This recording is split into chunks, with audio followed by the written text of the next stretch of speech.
యవ్వనుడాన్ని యవ్వన ప్రాయమందున ఈ సృష్టికర్తను స్మరించు.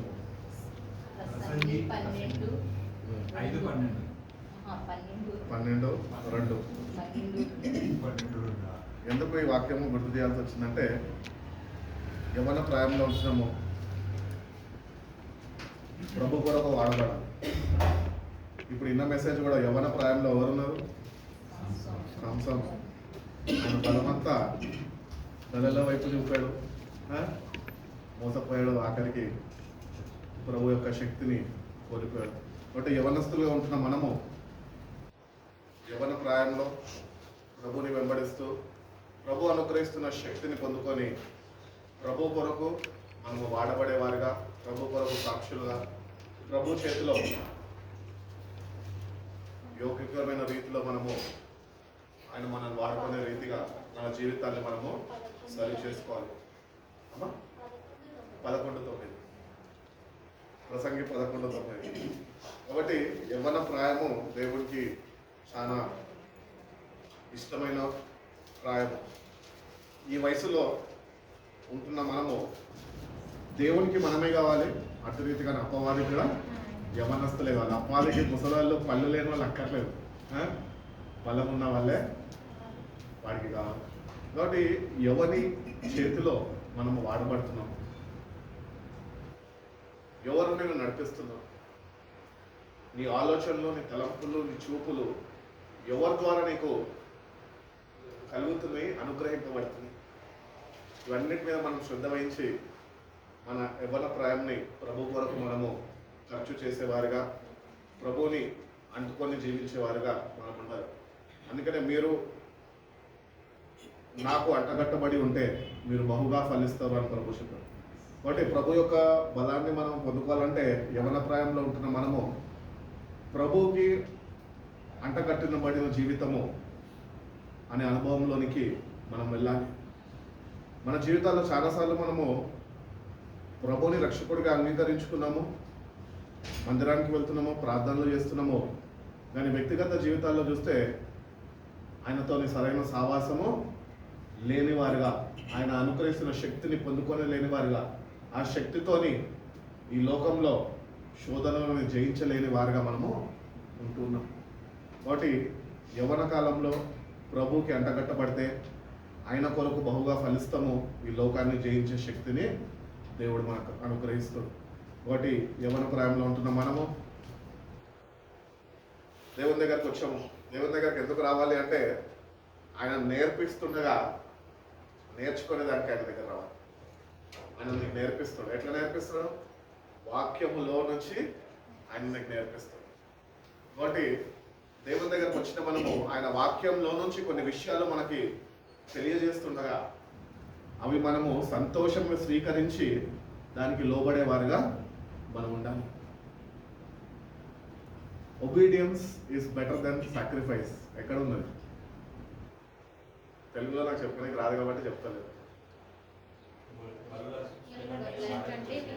ఎక్కడ ఉన్నది? ఏ గ్రంథంలో ఉన్నది? పాత నిబంధన గ్రంథంలో ఏ గ్రంథం?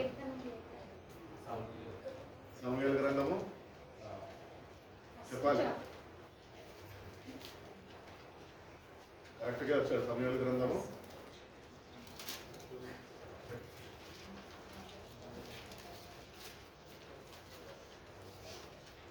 15వ అధ్యాయము 22-23 వాక్యం.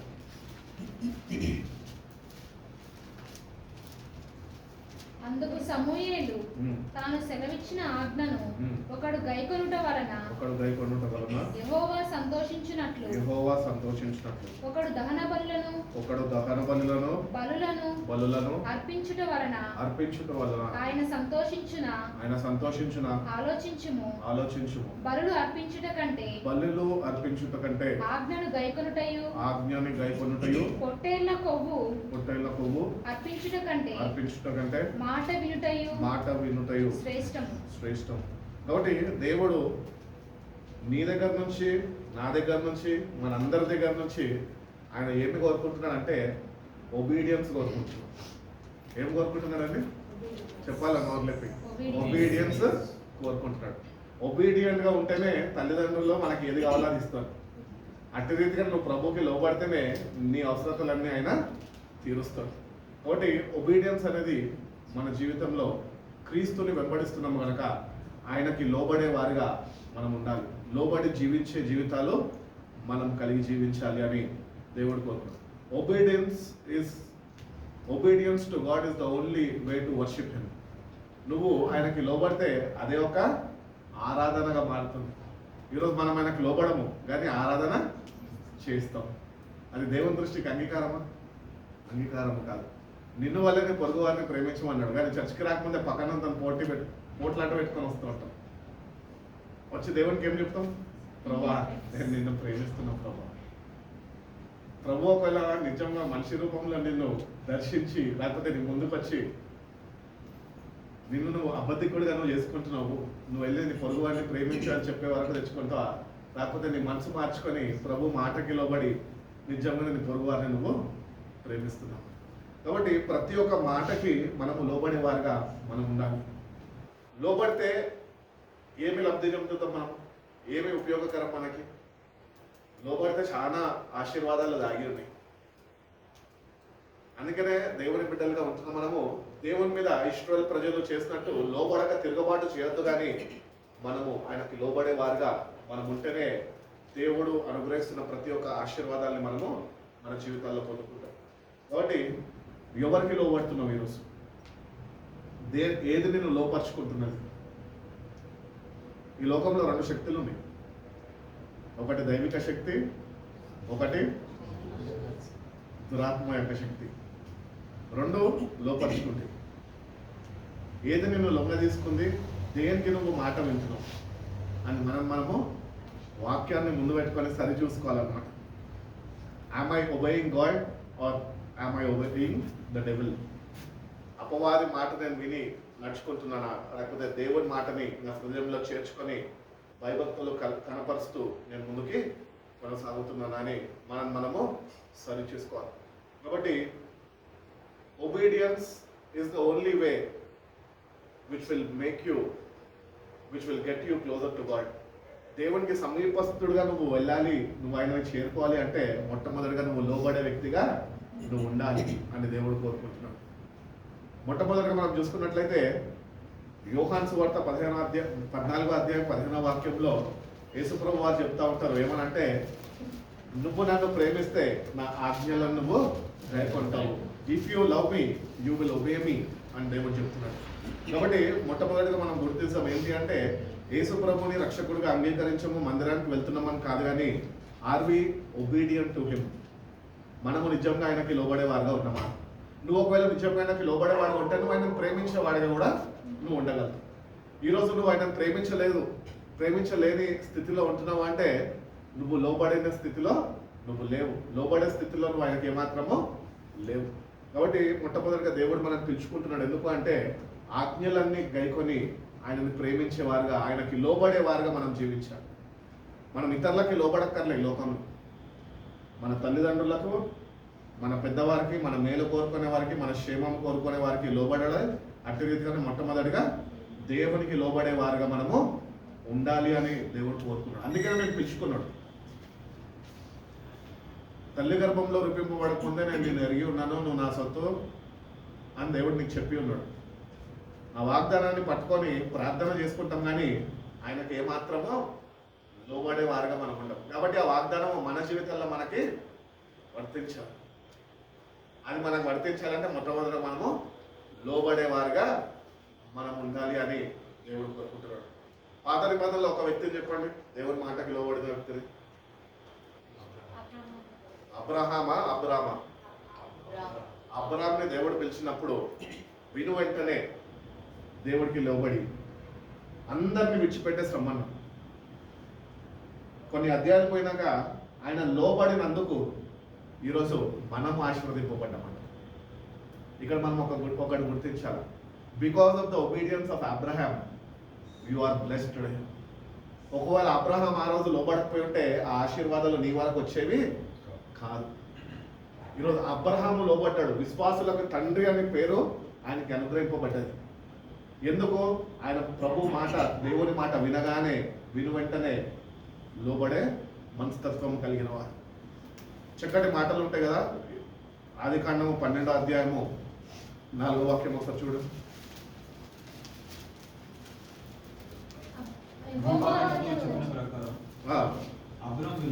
అబ్రహాము వెళ్ళను, లోతు అతనితో కూడా వెళ్ళను.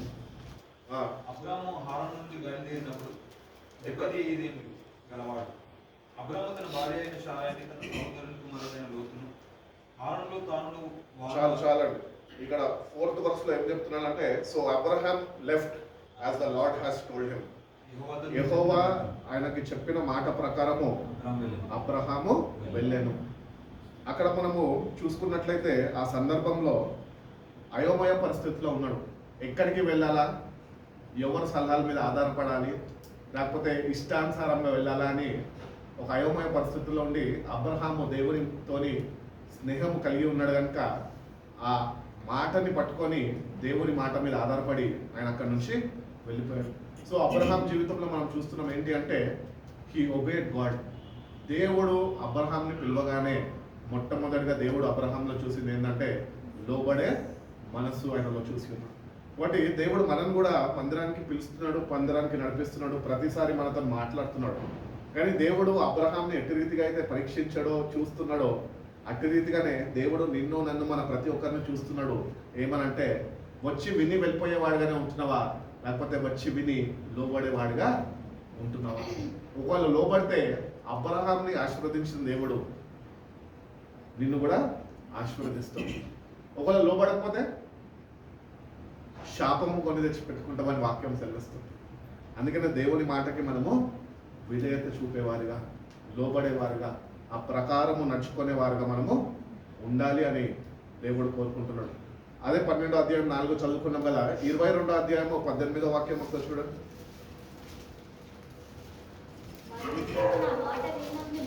మరియు నీవు నా మాట విన్నందున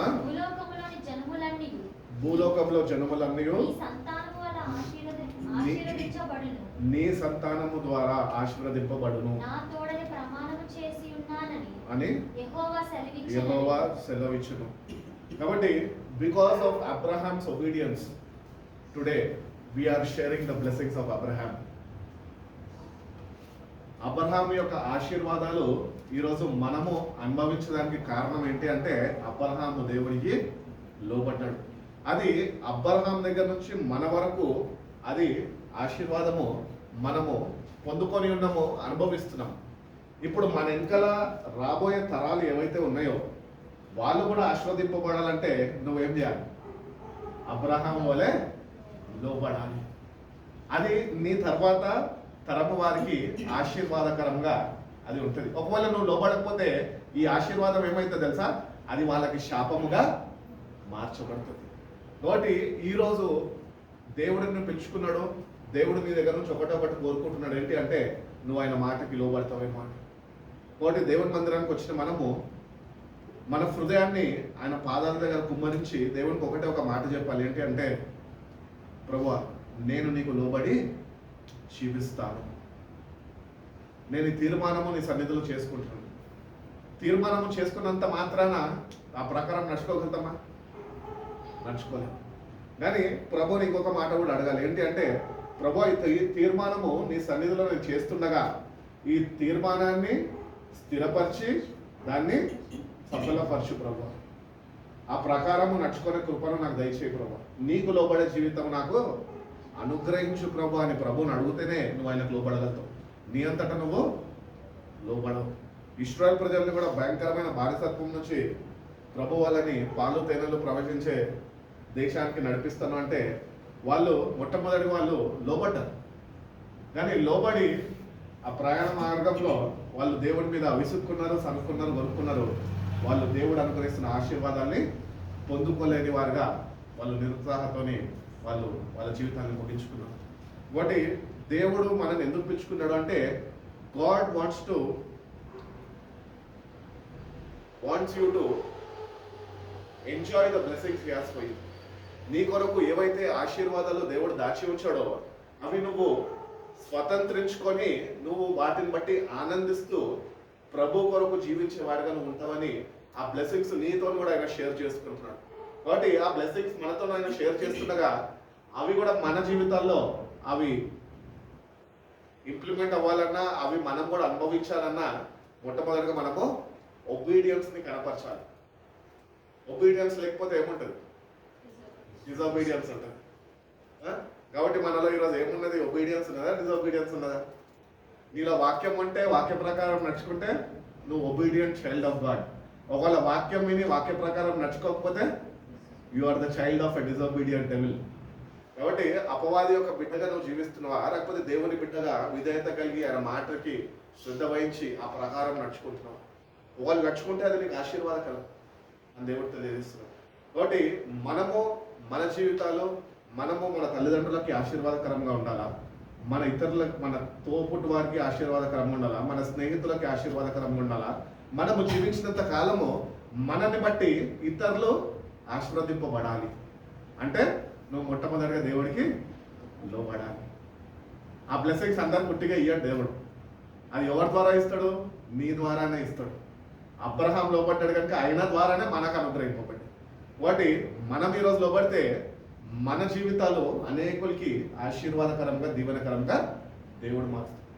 these are not only the earthly blessings but these are the spiritual blessings which God wants to give us. ఆత్మీయ ఆశీర్వాదాలు దేవుడు నీకు అనుగ్రహించాలట.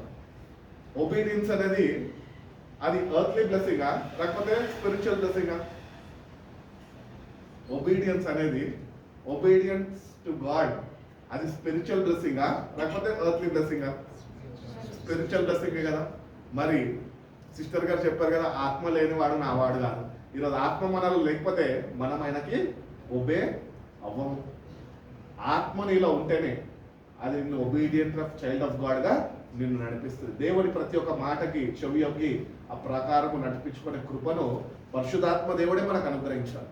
మనంతటా మనము నడుచుకోలేము. ఎందుకంటే మనిషి తిరుగుబాటు చేసే స్వభావం కలిగిన వాడు ఎవరి మీద తిరుగుబాటు చేస్తున్నాడు? దేవాతి దేవుడి మీద, సృష్టికర్త మీదనే తిరుగుబాటు చేస్తాడు. అందుకనే ఆది కాండంలోనే ఉంటది, దేవుడు తన స్వరూపంలో మనిషిని చేసుకున్నందుకు వాళ్ళని చూసి ఆయన సంతాపం చెందినాడు, బాధపడ్డాడంట. ఎందుకు వీళ్ళని నేను చేసుకున్నాను నా స్వరూపంగా? మనిషిలో పాపము ప్రవేశించి మనిషి ఆ తిరుగుబాటు స్వభావంని కలిగి జీవిస్తున్నాడు. కాబట్టి ఈ తిరుగుబాటు స్వభావం మనలో నిర్మూలమైపోవాలన్నా అది చనిపోవాలన్నా కూడా మొట్టమొదటిగా మనము దేవునికి విధేయత చూపి దేవునికి లోబడే వారిగా మనము ఉండాలి అని దేవుడు కోరుకుంటున్నాడు. కాబట్టి దేవుడు ఈ లోకంలో ఉన్నప్పుడు యేసు ప్రభు వారు పరిచయం చేస్తున్నప్పుడు ఇంతకుముందు చదువుకున్నాము, అది యోహాను సువార్త 14:5లో if you love me you will obey my commandments అంటున్నాం. కాబట్టి దేవుణ్ణి ప్రేమిస్తున్నాము అంటే దానికి నిర్ధారణ ఏంటి? ఆజ్ఞల ప్రకారము జీవించి నిరూపించుకోవడమే. దేవుడు నిన్ను చూస్తున్నప్పుడు yes Lord I am walking according to your commandments and I can prove myself అని కాన్ఫిడెంట్గా చెప్పేటట్టు ఉండాలి ఆయనకి. అంటే you have to put the word into practice. వాక్యాన్ని విని విడిచిపెట్టడం కాదు, కానీ వాక్య ప్రకారము జీవించి మనము చూపించాలి. తన దేవుడు మనం చూస్తున్నాడు. మనుషులు పైరూపం చూస్తారు. చర్చికి రాగానే తెల్ల షర్ట్ వేసుకుంటాడు, అన్న లాంటి భక్తి పరుడు లేడు అన్నట్టు అనిపిస్తాడు. కానీ బయట లోకంలో ఏం చేస్తున్నారు మీకేం తెలుసు, నాకేం తెలుసు, దేవునికి అన్నీ తెలుసు. అవునా? మనుషులకు కళ్ళు కప్పగలుగుతాం కానీ దేవుని కళ్ళు కప్పలేము. అందుకనే దేవుని దగ్గరకు వస్తున్నప్పుడు మనం ఆయనకి లోబడి we have to prove our selfs that Lord I'm a obedient child of your. నేను నీ కుమారుడిని, నీకు లోబడి జీవిస్తున్నానని మనం నిరూపించుకోవాలి. You have to prove yourself. నువ్వు ఒబీడియంట్గా ఉండాలి అంటే ఫస్ట్ ఆఫ్ ఆల్ నీకు ఆయన ఆజ్ఞలన్నీ నువ్వు గైకొనాలి. అంటే వాక్యము తెలిసి ఉండాలి, ఆ ప్రకారము ప్రాక్టీస్ చేయాలా జీవించడానికి. Practice makes a man perfect. Practice లేకుండా పర్ఫెక్షన్ రాదు. కాబట్టి వాక్యాన్ని ఎందుకు మాటి మాటికి చదవాలా, మాటి మాటికి బోధించాలా? వయసు మీద పడ్డవారు కూడా ఎందుకు వాక్యాన్ని చదువుతారంటే వాళ్ళ పర్ఫెక్షన్లో రానికి. ఆయన స్వరూపంలో మనం మార్చబడాలి అంటే పత్రికల్లో భక్తుడు తెలియజేస్తున్నాడు, క్రీస్తు స్వరూపం ధరించుకోవాలి మనం. అంటే ఆయన ఆజ్ఞలన్నీ గైకొని ఆ ప్రకారము జీవించి నువ్వు ఆయన స్వరూపంలోకి వచ్చేంత వరకు ఆజ్ఞలను నువ్వు గైకొని ఆ ప్రకారము నడుచుకోవాలి. అప్పుడే ఆయన స్వరూపం మనలోనికి వస్తుంది. అందుకని అంటున్నాడు ప్రభు, ఇఫ్ యూ లవ్ మీ, నువ్వు నన్ను నిజంగా ప్రేమిస్తే నా ఆజ్ఞలను నువ్వు గైకొంటావు అని చెప్తున్నాడు. కాబట్టి ఒబీడియన్స్ బ్రింగ్స్ బ్లెస్సింగ్స్. నువ్వు ఒబే చేసావు అనుకో దేవుని మాటకి, నువ్వు వద్దన్నా కూడా ఆశీర్వాదాలు వస్తాయి. ఎవరన్నా అడ్డుకుంటే కూడా ఆగటివి కాదు, అవి వచ్చి నీ ఖాతాలో నీకు పడిపోతూనే ఉంటాయి. ఎట్టి రీతిగా అయితే రుణమాఫీలు చేసినప్పుడు మీ ఖాతాలో వచ్చి డబ్బులు పడిపోతాయో, అట్లా నువ్వు దేవునికి లోబడినప్పుడు ఆశీర్వాదాలు తన్నుకొని వస్తాయి, నీ ఖాతాలో పడిపోతాయి. అవి నీకు అవసరం ఉన్నా అవసరం లేకపోయినా నీ ఆశీర్వాదాలు నీకు దేవుడు తప్పక ఇస్తాడు. నీకు ఉపయోగకరంగా లేకపోయినా నీ ద్వారా ఇతరులకి ఉపయోగకరంగా ఉండే ఆశీర్వాదాలు దేవుడు నీ కొరకు దాచి ఉన్నాడు. కాబట్టి అబ్రహాము ఒక్కరి ద్వారా ఆయన లోబడ్డాడు కనుక ఈరోజు ఆ ఆశీర్వాదాలు మనము కూడా అనుభవిస్తున్నాము. కాబట్టి మన జీవితాల్లో నిజంగా దేవుని లోబడే వారిగానే మనం ఉంటున్నాం. ఒకళ్ళు లేకపోతే కనుక దేవుడు నీ దగ్గర నుంచి, నా దగ్గర నుంచి, మనందరి దగ్గర నుంచి ఒకటే కోరుకుంటున్నాడు. ఏంటంటే ఎంత వాక్యం తెలుసు, ఎంత ప్రార్థన చేస్తావు, ఎన్ని పాటలు పాడతావు అని అడుగుతలే, నువ్వు నాకు లోబడి జీవిస్తున్నావా అని ప్రభు అడుగుతావు. కాబట్టి ప్రభు దగ్గరకు వచ్చిన మనం ఈరోజు ఆయనకు ఒకటి చెప్పేవారుగా ఉండాలి. ఏంటి అంటే, ప్రభు నేను నీకు లోబడి జీవిస్తాను ప్రభు అని ప్రభుకు చెప్పేవారుగా ఉంటే మన జీవితము ఆశీర్వాదకరంగా, దీవెనకరంగా మార్చబడుతుంది. ఇంతకాలము శాపం అనుభవిస్తున్నావు, ఇంతకాలము ఏదో ఒక లేమి అనుభవిస్తున్నావేమో, ఆ లేమి సమృద్ధితోని నింపబడాలి అంటే మొట్టమొదటిగా నువ్వు లోబడేవాడిగా, లోబడే మనసు నీకు కావాలి. శిరస్సు వచ్చి ప్రభుకి నీ జీవితాన్ని సమర్పించి, ప్రభువా నువ్వు చెప్పినట్లు నేను చేస్తాను, నువ్వు చూపిన త్రోవలో నేను నిన్ను వెంబడిస్తాను అని ప్రభుకు చెప్పాలి. ప్రభు యొక్క ఎటువంటి విశ్వాసం ఉండాలి అంటే, ఆయన నీకు ఫలానా మార్గంలో వెళ్ళు అంటాడు. ప్రభు చెప్పాడు కదా వెళ్దామని వెళ్ళద్దు, చెప్పిన ప్రభు నీకన్నా ముందు వెళ్తాడు అని గుర్తించి ఆ విశ్వాసంతో చెప్పిన దేవుడు నేను ఒక్కడిని పంపాడు, నీకన్నా ముందుగా నేను వెళ్తాను అని చెప్పాడు. కాబట్టి ఆయన చెప్పినప్పుడు ఆయనకి లోబడితే మనకన్నా ముందుగా ఆయన వెళ్తాడు. ఆయన వెళ్తే మనకేమన్నా కీడు కలుగుతుందా, ఏమన్నా లేముంటుందా? ఏముండదు, సర్వ సమృద్ధి మనకి ఉంటుంది. క్షేమకరమైన మార్గాల్లో ఆయన మనని నడిపిస్తాడు. కాబట్టి ఆయన సన్నిధి మనతోని ప్రతినిత్యం ఉంటుంది. ఎప్పుడు లోబడినప్పుడే. అబ్రహాంని చెప్పాడు, అబ్రహాంని పిలిచినాడు, అబ్రహాం లోబడ్డాడు, వెంటనే వెళ్ళిపోయాడు. అబ్రహాంని ఒక్కడే పంపించేస్తే దేవుడు పంపించలేదు, అబ్రహాంకి ముందుగా ఆయన వెళ్ళి ఉన్నాడు. కాబట్టి మన జీవితాల్లో కూడా దేవుడు వెళ్ళాలి అంటే కనుక మనం మొట్టమొదటిగా ఆయన కార్యాలు మన జీవితంలో చూడాలంటే కూడా మొట్టమొదటిగా ఆయనకు మనము లోబడేవారుగా మనం ఉండాలి అని దేవుడు కోరుకుంటాడు. కొన్ని విషయాలండి, ఒక 7-8 విషయాలు మాత్రమే, చిన్న చిన్న వాక్యాలు జ్ఞాపకం చేసి ప్రార్థనలోకి వెళ్ళిపోదాము. కాబట్టి ఫస్ట్ పాయింట్ చెప్పాను కదా, దేవుడు మనల్ని ఎందుకు పిలుచుకున్నాడు, ఆయనకి లోబడేవారుగా ఉంటారు. శిష్యులను పిలిచాడు, శిష్యులు లోబడ్డారా? అసలు లోబడలేదు ఆయనకి. తర్వాత వస్తే రాగు అన్నారా? వెంటనే వెంటనే వాళ్ళు లోబడ్డారు. మనము కూడా ప్రభువు మనం పిలిచినప్పుడు మనము లోబడేవారుగా ఉండాలి. ఆయనకి సాకులు చెప్పేవారుగా మనం ఉండదు. మనం చాలాసార్లు ఇప్పుడే ప్రభు కూడా చెప్తాం ఏమనంటే, ఒక్క నిమిషం ఆగయ్యా, give me a second, let me think, ఒక నిమిషం నేను ఆలోచించి వెంటనే జవాబు చెప్తా. కానీ అక్కడ ఏం చేస్తున్నాం అంటే నిర్లక్ష్య స్వభావం. మనం ఎటువంటి స్థాయిలోకి ఎదిగినామంటే ప్రభునే ఆపే వారిగా మనము ఉంటున్నాం. అట్టి రీతిగా కాదు, విను వెంటనే. అబ్రహాంని పిలువగానే విను వెంటనే బయలుదేరాడు. కుమారుడిని నాకు వరకు బలిగా అర్పించమంటే వినగానే తెల్లవారుజామున లేసి ఏమాత్రము ఇంట్లోకి ఒక్క కబురు కూడా చెప్పకుండా కుమారుడిని తీసుకొని వెళ్ళాడు. దేవుడి యొక్క అద్భుత కార్యాలు చూసి ఉన్నాడు. కాబట్టి మన జీవితాల్లో కూడా ఈ పాత నిబంధనలను ధ్యానించుకుంటూ వస్తున్నప్పుడు లోబడినందుకు వాళ్ళు దేవుని యొక్క మేలులో, దేవుని యొక్క ఆశీర్వాదాలు, దేవుని యొక్క సర్వ సమృద్ధిని వాళ్ళ జీవితాల్లో వాళ్ళు అనుభవించి ఉన్నారు, వాళ్ళు పొందుకొని ఉన్నారు. ప్రభు యొక్క సన్నిధిని, ప్రభు యొక్క సావాసాన్ని, ప్రభు యొక్క ప్రసన్నతని వాళ్ళ జీవితాల్లో వాళ్ళు ప్రతినిత్యము వాళ్ళు అనుభవిస్తూ వాళ్ళు ప్రభుత్వం నడుచుకున్నారు. లోబడిన వారికి ధన్యత దేవుడిస్తాడు, లోబడిన వారికి ఈ ధన్యత అనుగ్రహింపబడం. అందుకనే బైబిల్ చెప్తున్నారు, లోబడని ప్రజల వైపు దినమెల్ల నా చేతులు నేను చాపి ఉన్నాను. ఈరోజు మనం లోబడతలేదేమో, కానీ ప్రభు ఎంత ప్రేమమయుడు అంటే ఆయన చేతులు నీ కొరకే, లోబడతలే కనుకనే నీ కొరకు ఆయన చాపి ఉన్నాడు. అంటే దేవుడు ఏం ఆశిస్తున్నాడు మన దగ్గర నుంచి? నువ్వు లోబడతావేమో అని ఆశిస్తున్నావు. కాబట్టి దేవుని దగ్గరకు వచ్చిన మనము మొట్టమొదటిగా ఆయన పిలుపుకి లోబడదాం. ఆయన నేను పిలుచుకున్నాను. బైబిల్ చెప్పుచున్నది ఉన్నతమైన పిలుపుతో మిమ్మల్ని పిలుచుకున్నాడు ఆయన. ఎవరికి లేని భాగ్యం. మా ఇంట్లో నన్ను అన్నారు, ఎవరికి లేని భాగ్యం దేవుడికి ఇచ్చాడు. నేను ఎప్పుడు ఊహించలే ఇటు రీతిగా నేను వాక్యాన్ని బోధిస్తా, ఇటు రీతిగా సంఘాన్ని నేను ముందుకు నడిపిస్తాను, నేను ఎప్పుడు ఊహించలే. కానీ తర్వాత రాను వాక్యంలో ఎదుగుతూ ప్రభుత్వాన్ని సావాసం కలిగి జీవిస్తున్నప్పుడు అప్పుడు ఈ ఉన్నతమైన పిలుపు యొక్క విలువ ఏంటో నేను గుర్తించగలిగాను. ఎందుకంటే ఎవరు లేని భాగ్యం. మా ఇంట్లో అందరు హయ్యర్ ఎడ్యుకేటెడ్, అందరు నాకన్నా మంచి చదువులు చదువుకున్న లేవు, బాగా ఇంటలెక్చువల్సే, మంచి ఐటీ ఫీల్డ్లో లేకపోతే చూసుకొని సాఫ్ట్వేర్ సైడ్లో చూసుకొని మంచి ఫీల్డ్లో ఉన్న వాళ్ళే. నాకు ఒక్కొక్కసారి అనిపిస్తుంటుంది, ఎందుకు ప్రభు వాళ్ళని ఎన్నుకోలేదు, వాళ్ళని ఎన్నుకుంటే ఇంకా బలంగా వాడబడేటోళ్ళు కదా. వాళ్ళకుంటున్న జ్ఞానాన్ని బట్టి, వాళ్ళకుంటున్న చదువుని బట్టి, వాళ్ళకుంటున్న తెలివిని బట్టి వాళ్ళని బాగా వాడుకుంటుండే కదా ప్రభు అనుకుంటాడు. కానీ ప్రభు అన్నాడు, వాళ్ళందరూ నాకు వద్దు, నువ్వే వెర్రివాడివి అని నువ్వు అనిపించుకున్నావు కదా, నువ్వే నాకు కావాలి అని. నేను ఒకటే అనుకున్నా, దేవుడు అనుగ్రహించిన ఉన్నతమైన పిలుపు, దీనికి లోబడేవాడిగా నేను ఉండాలి. తిరగబాటు స్వభావం ఉంటుంది, కానీ ఎంతకాలం తిరగబడతాం. ఇప్పుడు కన్నా ఒక సోయ కలిగి, దేవా ఇంతకాలము నీ మీద తిరుగుబాటు చేశాను, కానీ నేటి నుంచి నేను నీకు లోబడి జీవిస్తాను. నేను ఎప్పుడైతే లోబడి జీవిస్తానో ప్రభువు చెప్తానో, ఆయన హస్తము నాతోని ఉండి ఆయన కార్యాలను చూడగలరు. ఎప్పుడైతే నేను తిరుగుబాటు చేస్తానో ఆయన సన్నిధి నన్ను విడిచి వెళ్ళిపోవడం కూడా నేను అనుభవించడం. కాబట్టి అట్టి రీతిగా మనం లోబడితే అంట మన పిలుపుకి తగిన జీవితము దేవుడు మనకు అనుగ్రహిస్తాడు. ఈరోజు మనం లోబడకపోతే మన పిలుపు ఏంటో మనకు తెలియదు. దేవుడి వాక్యం ఎన్నిసార్లు విన్నా మనము దాన్ని గ్రహించలేము, ఆ ప్రకారం నడుచుకోలేము, లోబడలేము.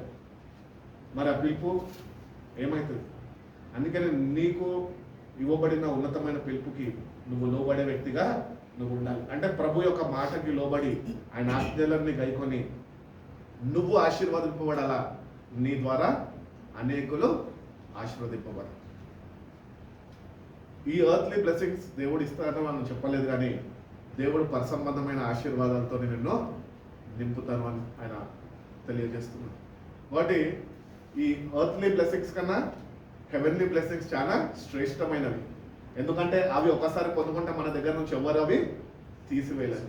ఈ ఎర్త్లీ బ్లెస్సింగ్స్ ఎట్లుంటాయంటే, ఇప్పుడు నా భార్య నన్ను ప్రేమించి నాకు ఒక విలువైన బ్రేస్లెట్ చైనో కొనిచ్చింది అనుకో, ఆమెనని చెప్పు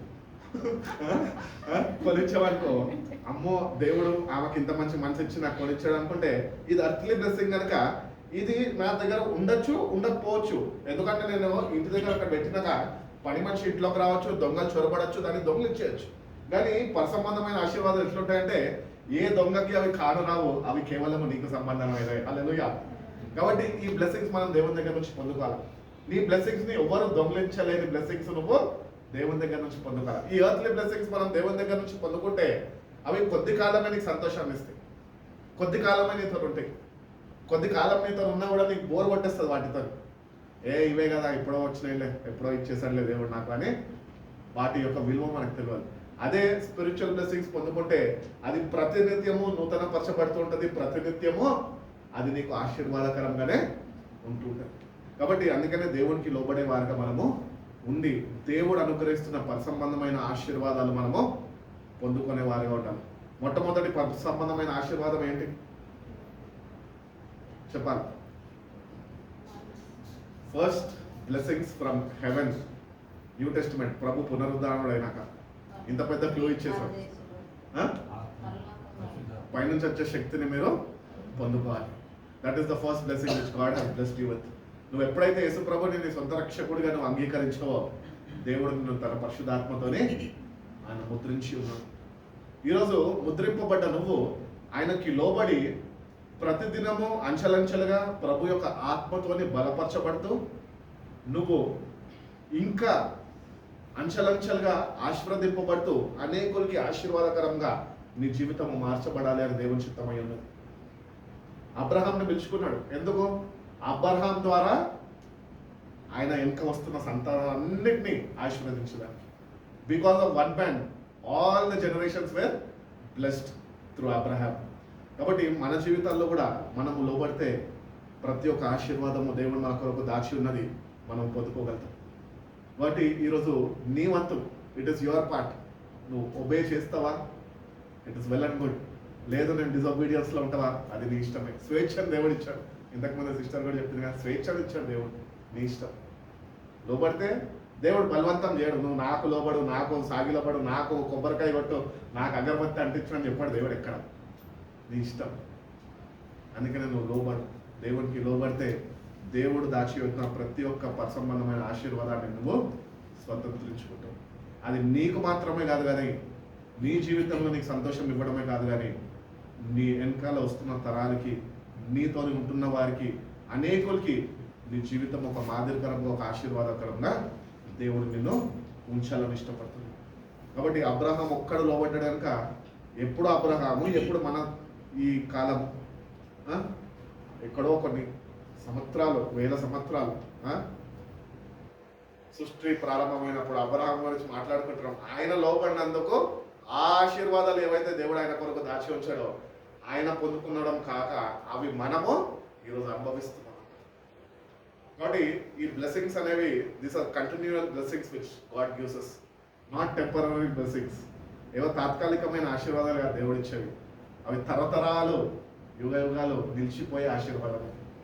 మన వెనుక వచ్చిన వాళ్ళు కూడా దేవుడు ఎవరో తెలుసుకొని ఆయనకి లోబడే జీవించే జీవితాలు, అటువంటి మాదిరికరమైన జీవితాలు మనకి కావాలి అని దేవుడు కోరుకుంటున్నాడు. అబ్రహాం ఎందుకు పెట్టాడు తెలుసా? అబ్రహాం లోబడ్డాడని ఒక మాదిరి. అబ్రహాం ఒక మాదిరి మనకి, మన పితరులు ఒక మాదిరి. దేవుడిని వెంబడించారు, దేవుడికి లోబడి జీవించారు. అందుకనే ఈరోజు వాళ్ళు లోబడినందుకు ఈరోజు మనము ఆశీర్వదింపబడ్డాం. కాబట్టి మొట్టమొదటిగా దేవుని యొక్క పిలుపుకి మనము లోబడేవారుగా ఉండాలి. రెండవదిగా మనం చూసుకుంటే obedience is an act of worship. కాబట్టి నువ్వు లోబడితే అది ఆరాధన చేసినంత దాంతో సమానంగా ఉంటుంది. కాబట్టి let your obedience be turned into act of worship. స్తుతి ఆరాధన చేసుకుందాం రండి, అందరు నిల్చోండి అంటే తమ్ముడు పాటలు పాడుతుండగా అందరు ఉజ్జీవంతో పాటలు పాడుతుంటాం. అది ఏదో పాడాలి కాబట్టి, ఆ స్తుతి ఆరాధన సమయం కాబట్టి అటు రీతిగా ఉంటాం. కానీ దేవుడు కోరుకుంటున్నాడు, your obedience should be turn in to act of worship. నువ్వు లోబడితే అది చాలు దేవుడికి, నీ ఆరాధన అక్కర్లే. నువ్వు దేవుడిని ఆరాధించకపోతే రాళ్ళు నన్ను స్తుతిస్తాయని చెప్పాడు బైబిల్లో. కాబట్టి దేవుడికి నీ దగ్గర నుంచి, నా దగ్గర నుంచి కావాల్సింది ఏంటి అంటే ఒబీడియన్స్ కావాలి. కాబట్టి దేవుడికి మనం లోబడి మనం జీవిస్తాం. రోమిల్ రాసిన పత్రిక 12వ అధ్యాయము 1వ వాక్యంలో అంటాడు కదా, ఏమంటాడు? సజీవ యాగముగా కాబట్టి సహోదరులారా,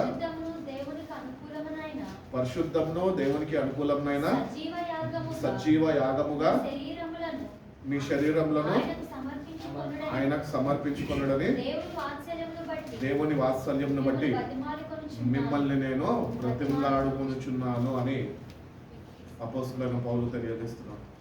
కాబట్టి we should be a living sacrifices for God. అంటే నీలో స్వార్థము అనేది చనిపోలా, క్రీస్తు కొరకు జీవించేవాడిగా నీ జీవితము మార్చబడాలి. అదే లివింగ్ సాక్రిఫైస్, సజీవ యాగం. నీ కోరికలు ఇంకా నువ్వు తీర్చుకోవడానికి అక్కడ ఏ మాత్రమో తావు లేదు. కేవలం ఆయన చిత్తము నీ జీవితంలో నెరవేర్చబడాలి అంటే, ఆయన నీ కొరకు దాచి ఉన్న ప్రతి ఒక్క ఆశీర్వాదం నువ్వు పొందుకోవాలంటే నువ్వు సజీవ యాగముగా నిన్ను ఆయనకి సమర్పించుకోవాలి. It is act of worship. Lord, I'm committing my life to your hands. జీవిస్తే నీ కొరకు జీవిస్తాను, ఏమైనా చేస్తే నీ కొరకే చేస్తాను, నా స్వార్థాన్ని నేను విడిచిపెడుతున్నా, ఏదన్నా కానీ కేవలం నీ కొరకే నేను వాడబడతాను అని అట్టి రీతిగా సజీవ యాగముగా మనము మన శరీరాన్ని ఆయనకి సమర్పించుకోవాలి అని దేవుడు కోరుకుంటున్నాడు. God rewards obedience. అబ్రహాంని పిలిచాడు, అధ్యాయాల తర్వాత అబ్రహాంని ఆశీర్వదించాడు. మనం ఇంతకుముందు చదువుకున్నాం కదా 22:18 గాడ్ రివార్డ్స్ ఒబీడియన్స్. అబ్రహాం లోబడినందుకు దేవుడు అబ్రహాంని ఆశీర్వదించాడు. ఒకవేళ లోబడకపోయి ఉంటే ఆశీర్వాదాలు పొందుకున్నట్టు ఆ ఆశీర్వాదాలు మన వరకు వచ్చేవా? మనం అనుభవించే వాళ్ళమా? అనుభవించేటోళ్ళం కాదు. ఒక్క వ్యక్తి లోబడినందుకే ఈరోజు మనము ఆశీర్వాదాలు మనం కూడా అనుభవించగలుగుతున్నాం. కాబట్టి నువ్వు లోబడితే దేవుడు తప్పక, నువ్వు లోబడినందుకు తప్పక ఆయన నిన్ను ఆశీర్వదించే దేవుడే కదా. కాబట్టి దేవుడు నన్ను ఆశీర్వదిస్తలేదండి, దేవుడు నన్ను ఆశీర్వదిస్తలేడండి అని చాలాసార్లు ప్రార్థన అవసరతలు చెప్తూ ఉంటాం. ఎందుకు ఆశీర్వదిస్తలేదని ఎప్పుడన్నా ఆలోచించవా? ఎందుకు ఆశీర్వదిస్తలేదు తెలుసా? నువ్వు ఆయనకు లోబడతలేదు అంతే. సింపుల్ ఆన్సర్ బైబిల్ నుంచే ఉన్నది. ఎవడో ఏదో చెప్పక్కర్లే, లేకపోతే ప్రార్థనలో కనిపెట్టి వచ్చే వారం చెప్తానమ్మా అని చెప్పక్కర్లే. నువ్వు ఆశీర్వదింపబడతలేదు అంటే కారణం ఏంటి అంటే లోబడే మనసు నీకు లేదు. అందుకే దేవునికి లోబడితే ఇంతకుముందు చెప్పాను కదా, ఆశీర్వాదాలు వద్దన్నా కూడా పన్నుకొని నీ దగ్గరికి వస్తాయి. కాబట్టి God will reward your obedience. తప్పకుండా ఆయన ఉంచుకునే దేవుడు కాదు, అన్యాయస్తుడు కాదు. అబ్రహాంని ఆశ్రయించి నేను ఎందుకు ఆశ్రయించాలి, ఇంకొద్ది సమయం పరీక్షిస్తామని ఆయన నిన్ను ఆపి పెట్టాడు. ఆయన నువ్వు లోబడితే వెంటనే నిన్ను ఆశ్రయించే దేవుడు అయినాడు. కాబట్టి లోబడే వారుగా మనము ఉండాలి అని దేవుడు కోరుకుంటున్నాడు. లూకాసు వార్త 11వ అధ్యాయము 28వ వాక్యం ఒకసారి చూడండి. ఆయన అవును గాని దేవుని వాక్యము విని దానిని గైకొనువారు మరీ ధన్యులని చెప్పాను. అబ్బా, దేవుని వాక్యము విని దాన్ని గైకొనువారు మరీ ధన్యులు అంట. మామూలు ధన్యులు కాదు వీళ్ళు, మరీ ధన్యులు అంటే రెట్టింపు దీవెనతోని ఆయన నిన్ను ఆశీర్వదించాలంట. కాబట్టి blessed or rather those who here the word and obey it. ఈరోజు వాక్యం వింటున్నాము కానీ వాక్యానికి లోబడని వారిగా మనం కానీ మన జీవితం ఈరోజు మార్చబడాలి. ఏంటంటే వాక్యం వింటున్న మనము ఆ వాక్యానికి లోబడే వారిగా మన జీవితాలు మార్చబడాలి. ప్రభుని అడగాల, ప్రభా నీ వాక్యానికి లోబడే మనసు నాలో నూతనంగా సృష్టించు. నేను నీ వాక్యానికి లోబడతా ప్రభా అని ఆసక్తిని కనపరిస్తే ప్రభు నీకు లోబడే మనసు ఇస్తాడు. ఈరోజు మనం ఎట్లున్నామంటే విని విడిచిపెట్టే వారిగా మనం ఉంటున్నాం. అందుకనే దేవుడు అనుగ్రహిస్తున్న ఆశీర్వాదాన్ని మనము పొందుకోలేకపోతున్నాం. అదే నువ్వు ప్రభు దగ్గరకు వచ్చిన నువ్వు నిజమైన మారు మనసు పశ్చాత్తాప హృదయంతో ప్రభా నీకు లోబడే మనసు నాకు అనుగ్రహించు ప్రభు అని ప్రభు పాదాలు పట్టుకుని బ్రతిమలాడుకొని లోబడే మనసుని కానీ ఆయన దగ్గర నుంచి పొందుకుంటే కనుక ఆటోమేటిక్గా ఆశీర్వాదాలన్నీ దగ్గరికి. కాబట్టి దేవుని దగ్గరకు వచ్చిన మనము ప్రతి ఒక్కటి దేవుడిని అడిగి పొందుకోవడము నేర్చుకోవాలి. ఒబీడియన్స్ కూడా దేవుడు ఇస్తేనే వస్తుంది, ఎవరో నేర్పిస్తే రాదు. మేనర్స్ వస్తుంది స్కూల్కి పంపిస్తే, good morning teacher, good evening teacher అని చెప్పని. కానీ ఒబీడియన్స్ ఎక్కడి నుంచి వస్తుంది? పేరెంట్స్ దగ్గర నుంచి వస్తుంది. కొంతమంది పిల్లల్ని చూస్తే ఎంత ముందుకుంటారంటే కేవలం తండ్రి కళ్ళు ఇట్లా నిలకడగా పెట్టిందంటే వాడు అల్లా ఆగిపోవాలంటే అంత ఒబీడియంట్గా వాళ్ళని ట్రైన్ చేస్తారు. ఇంకా కొంతమంది ఉంటారు, ఎట్లుంటారు తెలుసా, తండ్రి యొక్క పరుగు తీసేస్తారన్నమాట అందరూ. అంటే వాళ్ళకి నేర్పించలేదు, విచ్చలు విడిగా వదిలేస్తారు. చిన్నప్పటి నుంచే, చిన్నప్పుడు ఎంత మంచిగా మాట్లాడతారండి, వాడు ఏ మాట మాట్లాడినా ఎంతో మంచిగా ఉంటుంది మనకి వినడానికి. ఆడు బూతి మాట్లాడినా కూడా అమ్మో బంగారం ఎంత చక్కగా మాట్లాడదు బంగారం అని చెప్పేసి వాడిని సరైన త్రోవలో నడిపకుండా చిన్నప్పటి నుంచే వాడిని డిజోబీడియన్స్లో నడిపిస్తున్నామని అర్థం నాకు. దాని తర్వాత వాళ్ళు పెద్ద అయినాక తిప్పలు పడేది మనమే. అందుకనే మనము దేవుని దగ్గరకు వస్తున్నప్పుడు వింటున్న ప్రతి ఒక్కటి మనం లోబడే వారిగా మనం ఉండాలి.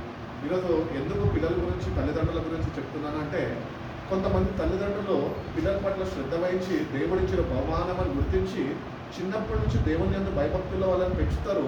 అట్టి రీతిగానే తల్లిదండ్రులకు లోబడే వారిగా వాళ్ళని సరైన త్రోవలో నడిపిస్తారు. కొంతమంది నడిపించలేరు, తప్పు ఎవరిది? తల్లిదండ్రులదే. నేను ఎందుకు తల్లిదండ్రులను తీసుకొచ్చానంటే, ఇప్పుడు దేవుడు మనకి పరమ తండ్రిగా ఉన్నాడు, ఆయన మనకు నేర్పిస్తున్నాడు.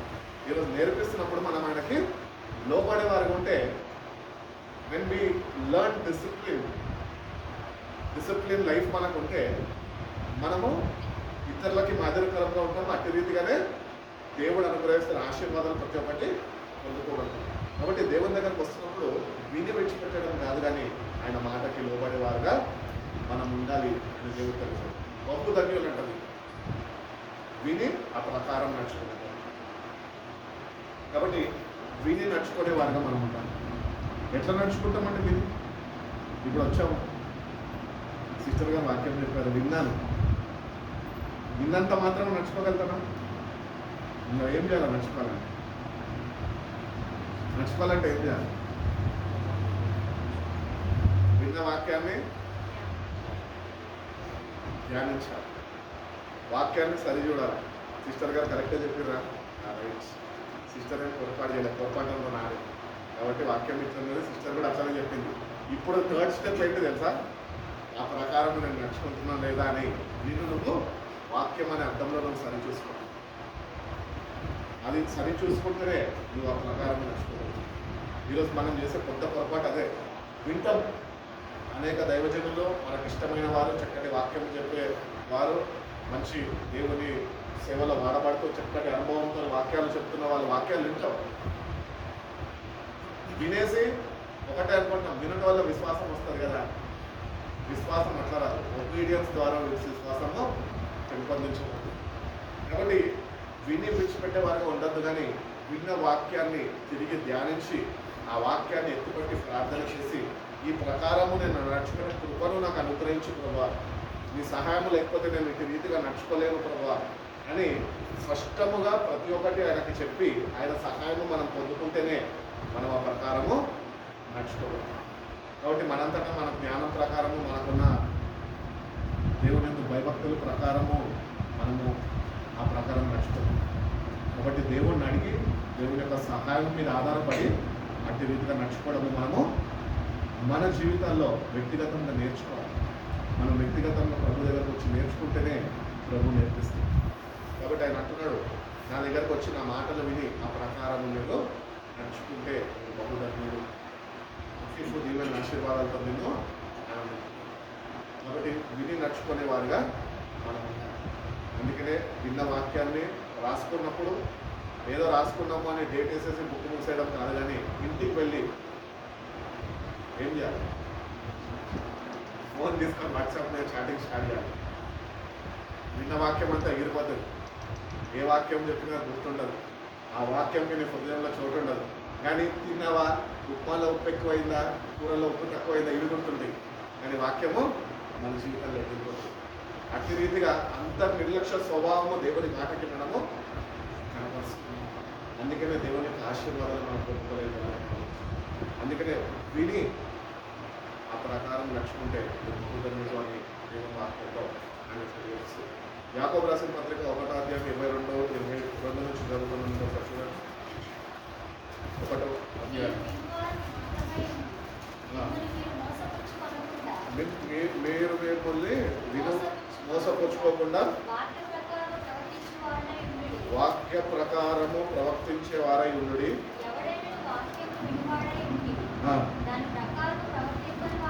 ప్రవర్తించిన వాడినైతే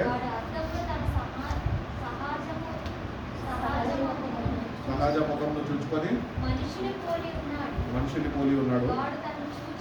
తను వాడిని చూసుకొని అవతలకి పోయి అవును తేరు చూచి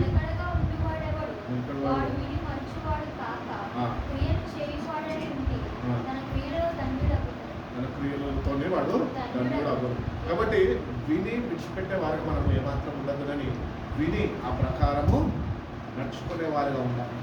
అంటే ప్రతినిత్యము ఈ వాక్యాన్ని ధ్యానిస్తున్నప్పుడు ఒకటే అనిపించింది, మన సొంత జ్ఞానముతో మనము విని నడుచుకునే వారిగా ఉండలేము, కానీ దేవుని మీద నీ జీవితం ఆనుకొని ఉంటే, ఆయన సహాయము నువ్వు పొందుకుంటే నువ్వు విని నడుచుకునే వారిగా ఉండగలవు.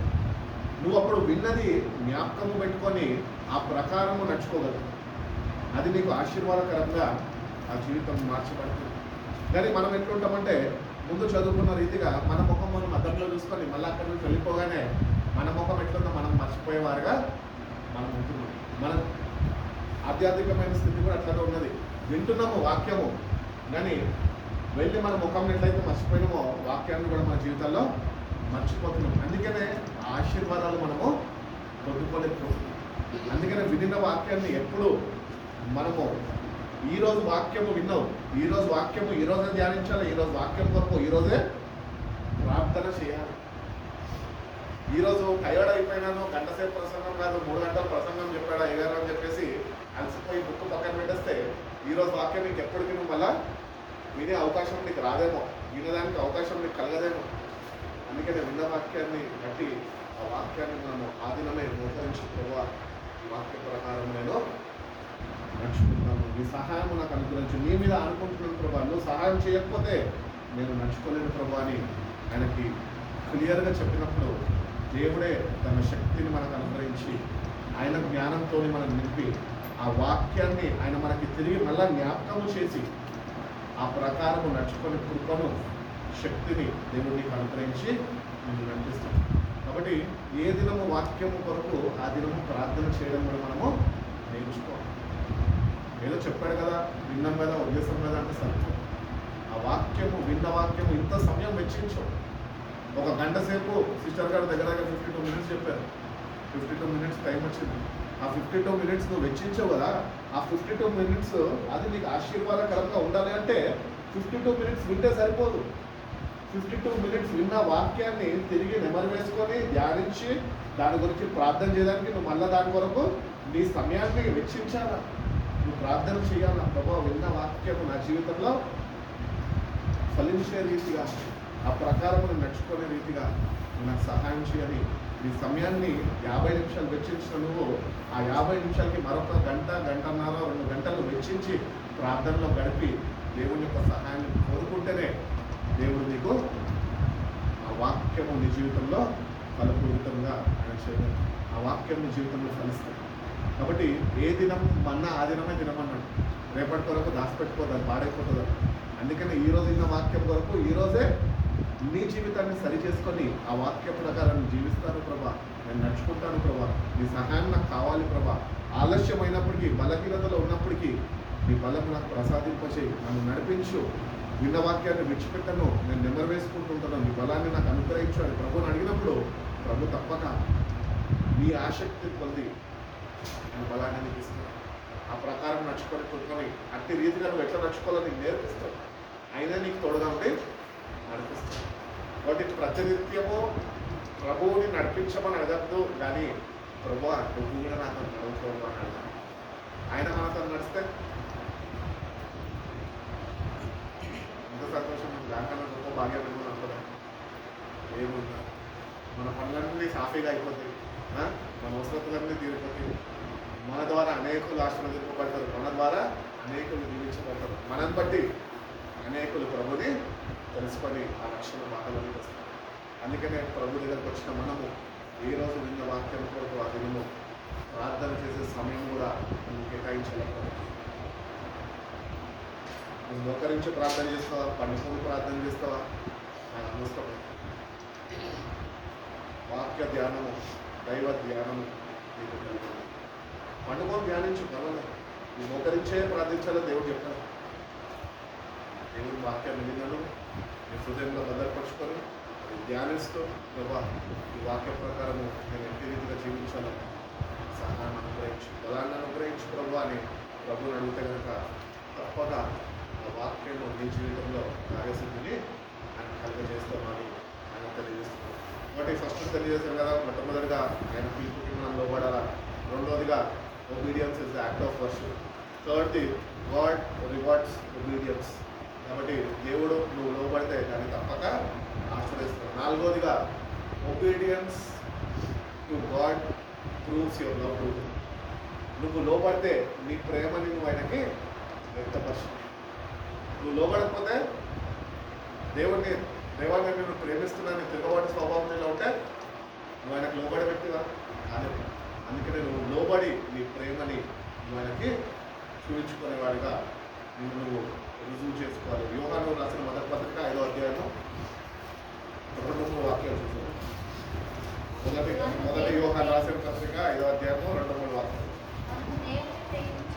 మనము దేవుడిని ప్రేమించుచు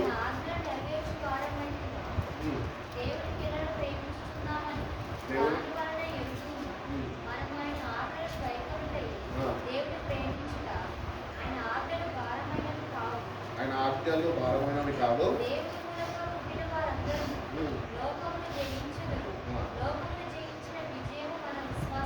మన విశ్వాసమే. కాబట్టి దేవుని ఆజ్ఞలను గైకొని వాటి ప్రకారము నడుచుకోవాలి. అవి భారమైనవి కాదు అని దేవుని వాక్యం సెలవిస్తుంది. ఇప్పుడు దేవుడు నీ మీద ఏదో భారం పెడతలే, నువ్వు ఇది మొయ్యి అని. ఆయన ఒకటొకటి సింపుల్గా చెప్తున్నాడు, ఏంటంటే ఇవి పాటించు, నువ్వు దీనికి లోపడు అని చెప్తున్నాడు. కాబట్టి అందుకనే యేసుప్రభు వారు భూమి మీద ఉన్నప్పుడు అంటూ ఉంటాడు, ప్రయాసపడి భారం వహించిన జనులారా, సమస్త జనులారా నా యొద్దకు రండి, నేను మీకు విశ్రాంతిని ఇస్తాను. నా కాడినెత్తి నా దగ్గర నుంచి మీరు నేర్చుకొనుడి, నా కాడి సులువుగా ఉన్నది అని చెప్తున్నాడు. కాబట్టి ఆయన నేర్పించేవన్నీ సులువుగా ఉన్నవని మనమే ఇష్టపడక అవి భారంగా ఎంచుకొని మనం వాటిని పాటించాం. దేవుని ఆజ్ఞలు అవి భారమైనవి కాదు అని వాక్యం సెలవిస్తుంది. కానీ మనం ఏమనుకుంటాం తెలుసా, అమ్మో ఆ ప్రకారం నేను జీవించగలుగుతానా? ఎక్కడి నుంచి వచ్చింది తెలుసా ఈ ఆలోచన? అపవాది నీలో పుట్టించాడు. నువ్వు అంత పరిశుద్ధంగా జీవించలేవు, వద్దొద్దు, నీ వల్ల కాదు అని చెప్తుంది. మనమేమనుకుంటాం, రైట్స్ మన వల్ల కాదు అంటే దేవుని ఆజ్ఞలు భారంగా ఎంచుకొని నీ మీద నువ్వు భారంగా వేసుకొని నువ్వు పరిశుద్ధతలోనికి నడుచుకుంటున్నావు అంటే నువ్వు పరిశుద్ధతలో ఉండాలి అని ప్రభువు కోరుతున్నాడు. పాపిని పరిశుద్ధుడిగా మార్చడానికి ఆయన వచ్చింది. కాబట్టి పాపులైన మనము ఆయన ఆజ్ఞలను గైకొని అవి భారమైనవి కాదు అని గుర్తెరిగి మనము అవి పాటించేవారుగా, ఆ ప్రకారం నడుచుకునేవారుగా మనము ఉండాలి అని దేవుడు కోరుకుంటాడు. కాబట్టి నువ్వు లోబడితే నువ్వు దేవుడిని ప్రేమించిన వ్యక్తిగా నీ జీవితం ఉంటుంది. నువ్వు దేవుడిని ప్రభువానే నేను ప్రేమిస్తున్నా అని చెప్పి ఉద్యోగం ఉందని, లేకపోతే బాగా ఆస్తుందని చెప్పి మందిరాలు కట్టించేసి మందిరాల్లో కావాల్సిన అవసరతలు తీర్చేసి నేను చూడు దేవుడిని నేను కాబట్టి ఇంత ప్రేమిస్తున్నా అని చెప్పడం, వస్తువులు కొనించడం కాదు దేవుడికి ప్రేమించడం, బలిలు అర్పించడం కాదు ఆయనకు కావాల్సింది. ఆయనకు కావాల్సింది నువ్వు, ఆయనకు కావాల్సింది ఆయనకున్న పని నీతోని, నీకున్న వాటితోని కాదు ఆయనకున్న పని. ఆయనకి నీతోని పని అన్నారు. ఏం పని అంటే నువ్వు ఆయనకు లోబడాలి అని ఆయన కోరుకుంటున్నాడు. కాబట్టి దేవునికి లోబడితే నువ్వు ఆయనను ప్రేమిస్తున్నావు అని నువ్వు నిన్ను ప్రూవ్ చేసుకోగలుగుతావు. ఐదవదిగా మనం చూసుకున్నట్లయితే obedience to God demonstrates your faith. నీ విశ్వాసాన్ని ప్రభువుకి కనపరుస్తుంది నువ్వు లోబడిన దీన్ని బట్టి. కాబట్టి దేవుని దగ్గరకు వచ్చిన మనము ఆయనకి లోబడే విషయంలో ఆయనకి లోబడి నేను నీకు లోబడుతున్న ప్రభా ఇది నా విశ్వాసము అని నువ్వు చూపించేవాడుగా నువ్వు ఉండాలి. నీ విశ్వాసము ఉంటే సరిపోదు, నీ క్రియలు ఎట్లుండాలి?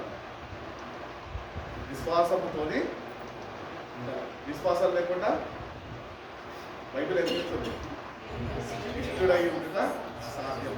కాబట్టి దేవుడికి ఇష్టడుగా ఉండాలంటే క్రియారూపంలో ఆయన ఆజ్ఞలన్నీ నువ్వు గైకొని ప్రభా నేను నిన్ను ప్రేమిస్తున్నానని నేను నువ్వు ప్రూవ్ చేసుకోవాలి. దేవుడికి నీ విశ్వాసాన్ని నువ్వు దేవుడికి ప్రొఫెస్ చేయాలా. ప్రభా I'm obedient to you and this is my faith.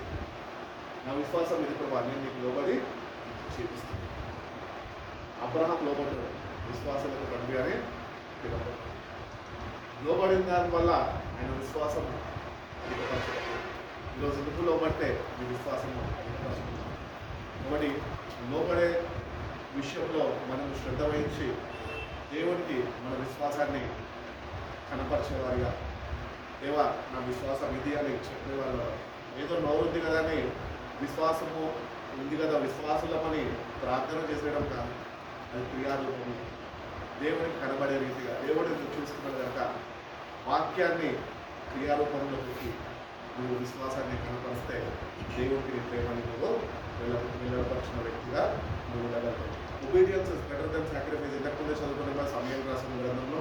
కాబట్టి దేవుడికి ఏ బలి అక్కర్లేదండి. దేవుడికి నువ్వు ఏదో చేయక్కర్లేదు.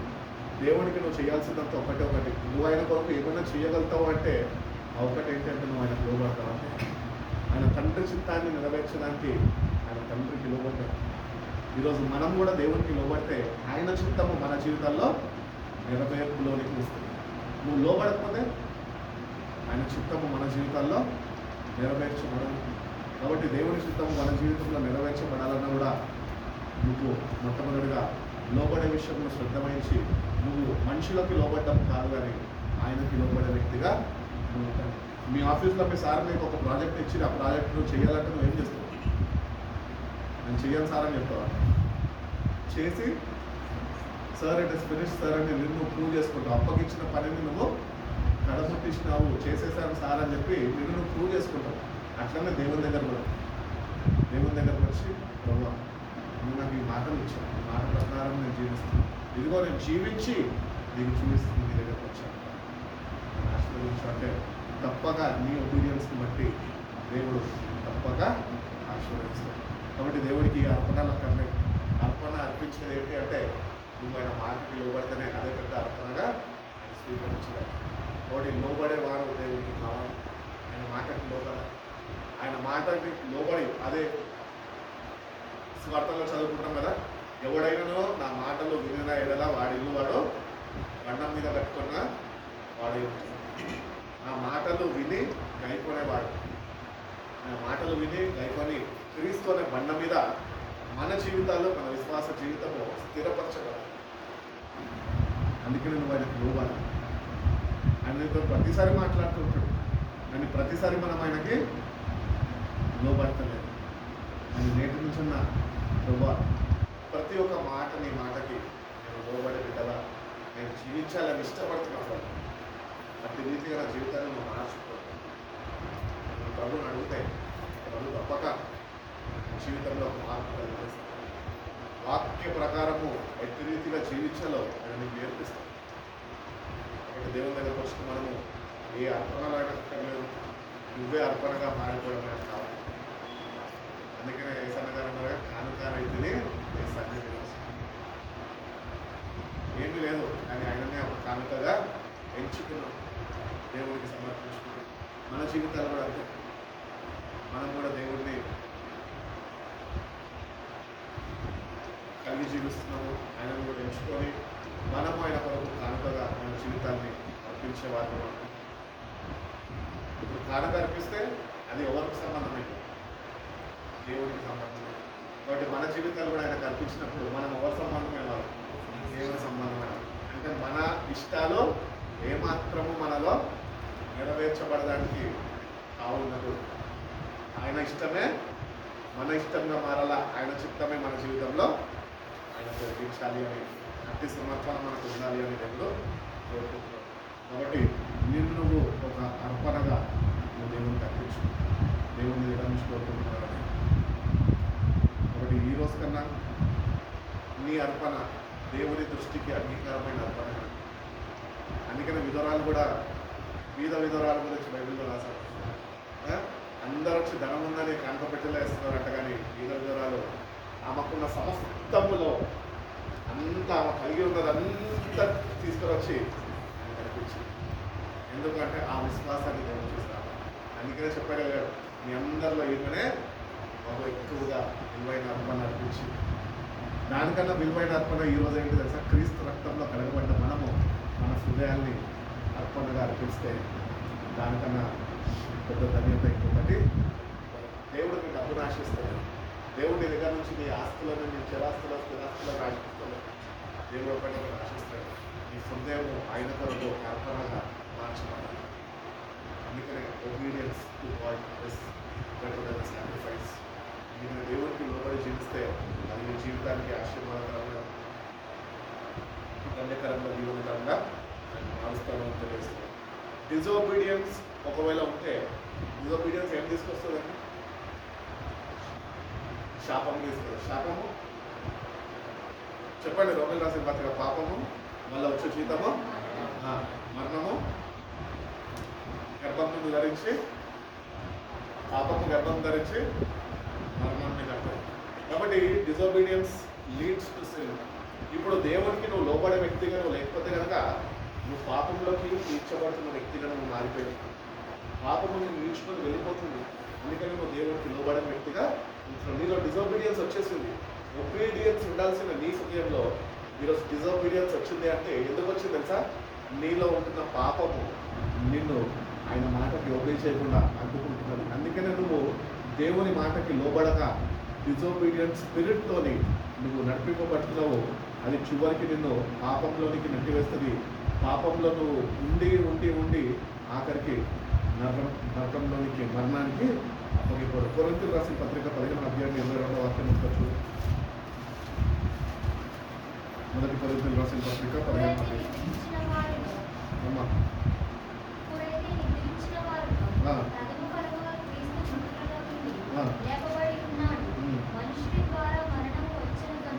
మనిషిని ద్వారా మరణం వచ్చెను కనుక మనిషిని ద్వారానే మృతుల పునరుద్ధానము కలిగెను. మృతి పొందుచున్నారు అలాగుననే ఇక్కడ ఆదాముని వెంబడించి ఒకవేళ దేవుని మాటకి లోబడక ఒకవేళ జీవిస్తే ఆదాము చనిపోయాడు. ఆదాము ఏం చేస్తాడు? ఏదైనా తోటలో డిజోబీడియన్స్ తోనే నడిపింపబడ్డాడు. దేవుని సన్నిధిని పోగొట్టుకున్నాడు. ఆఖరికి మరణాన్ని రుచి చూచాడు. ఒక్క మనిషి ద్వారా మరణం వచ్చింది. అట్టి రీతిగానే ఆ మనిషి ద్వారానే ఒక మనిషి ద్వారానే జీవము ఉపయోగపడ్డాడు. కాబట్టి మృతులలో నుంచి లేపబడిన క్రీస్తు ద్వారా ఈరోజు మనకు జీవము ఉపయోగపడ్డాడు. కాబట్టి ఆయన మాటకి మనం లోబడితే ఆ నిత్య జీవము అనేది మనకి అనుకరింపబడింది. కాబట్టి ఈరోజు మనం చేస్తున్న భక్తి అంతా ఏంటి తెలుసా? ఏదో ఆస్తులు అంతస్తులు బ్యాంక్ అకౌంట్లో కూడేసుకొని కాదు. చచ్చిపోతే నరకం నుంచి తప్పించబడి నిత్య జీవంలోనికి ప్రవేశించాలని, పరలోక రాజ్యం చేరాలని, యుగ యుగాలు ప్రభుత్వాన్ని సంతోషంగా ఆయనని స్తుతిస్తూ ఎల్లకాలం ఆయనతో గడిపేవారిగా ఉండాలని దేవుడు మనం నేర్పరుచుకుంటాం. కాబట్టి మనము ఆదాము వలె ఒకవేళ తిరుగుబాటు కలిగే ఉంటే, తిరుగుబాటు స్వభావం మనలో ఉంటే మనం తప్పక ఒకరోజు మరణిస్తాము. బైబిల్ సెలవిస్తుంది, నిన్ను రెండో మరణం నుంచి తప్పించేవాడు క్రీస్తు మాత్రమే. కాబట్టి ఆయన నిన్ను రెండో మరణం నుంచి తప్పిస్తాడు కనుక నువ్వు ఆయన మాటకి లోబడేవాడిగా ఉంటేనే తప్పించబడతావు అని వాక్యం సెలవిస్తుంది.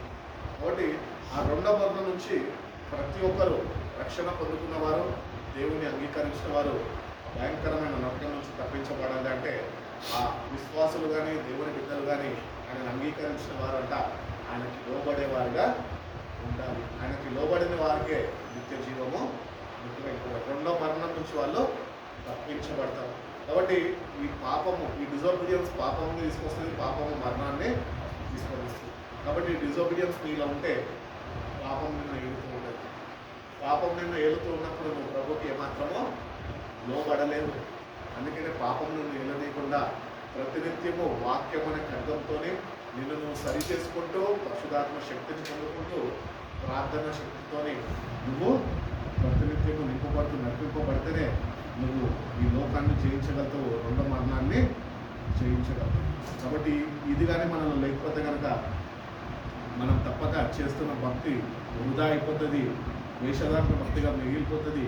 అట్టి రీతిగానే మరణించినాక ఆ రెండో మరణం నుంచి మనము తప్పించబడలేదు.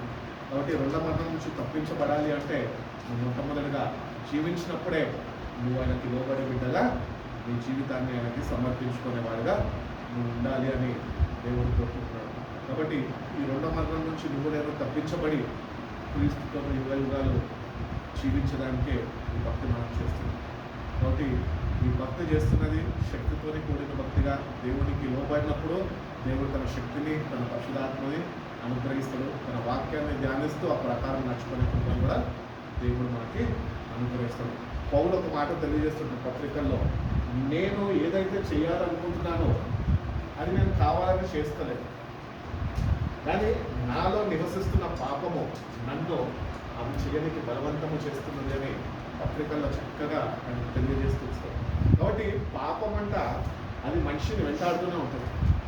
నేను పాపం ఎట్లా పోలుస్తా అంటే ఒక త్రాసు పాములాగా పోలుస్తా.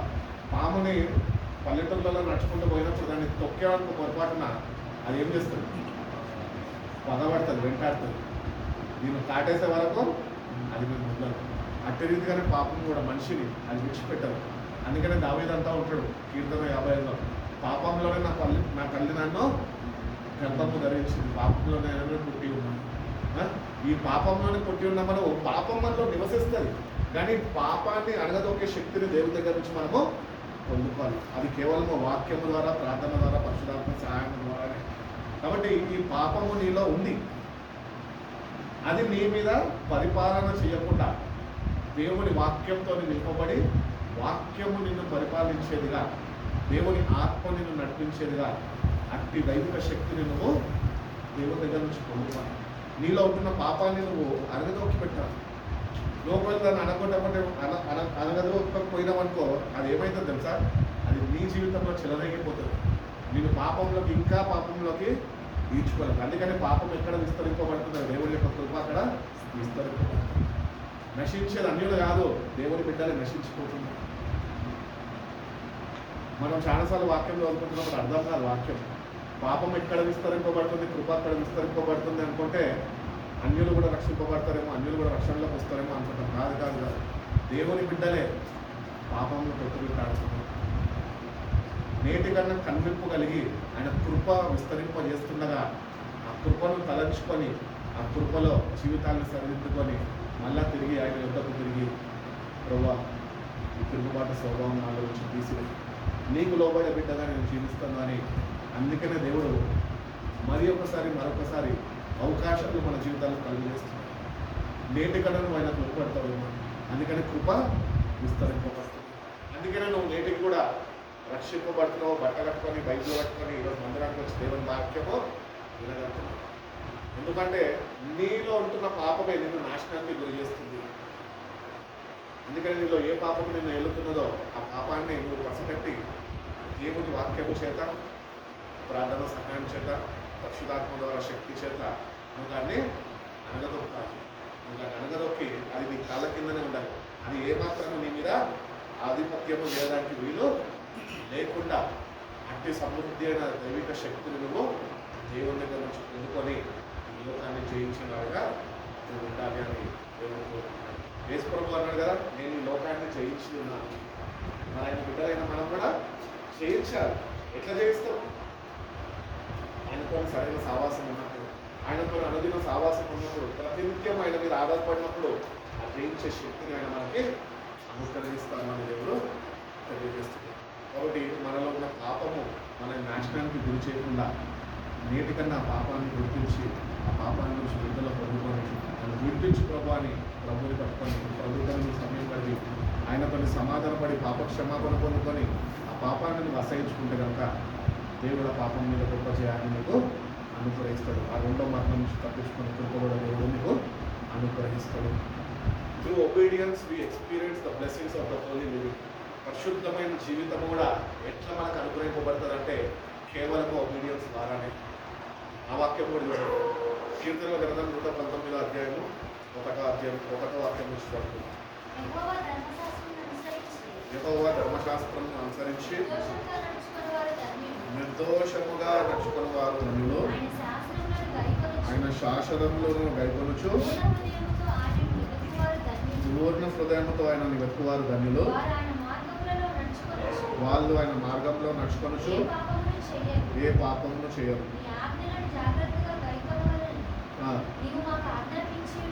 నీవు మాకు ఆజ్ఞాపించి ఉన్నావు, ఆహాన్ని కట్టడలు గైకొన్నట్లు నా ప్రవర్తన స్థిరపడి ఉంట ఎంత మేలు. నాకు అవమానం కలగలేదు.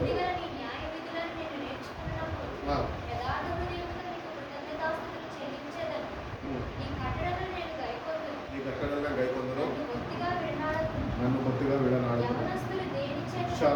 చాలండి.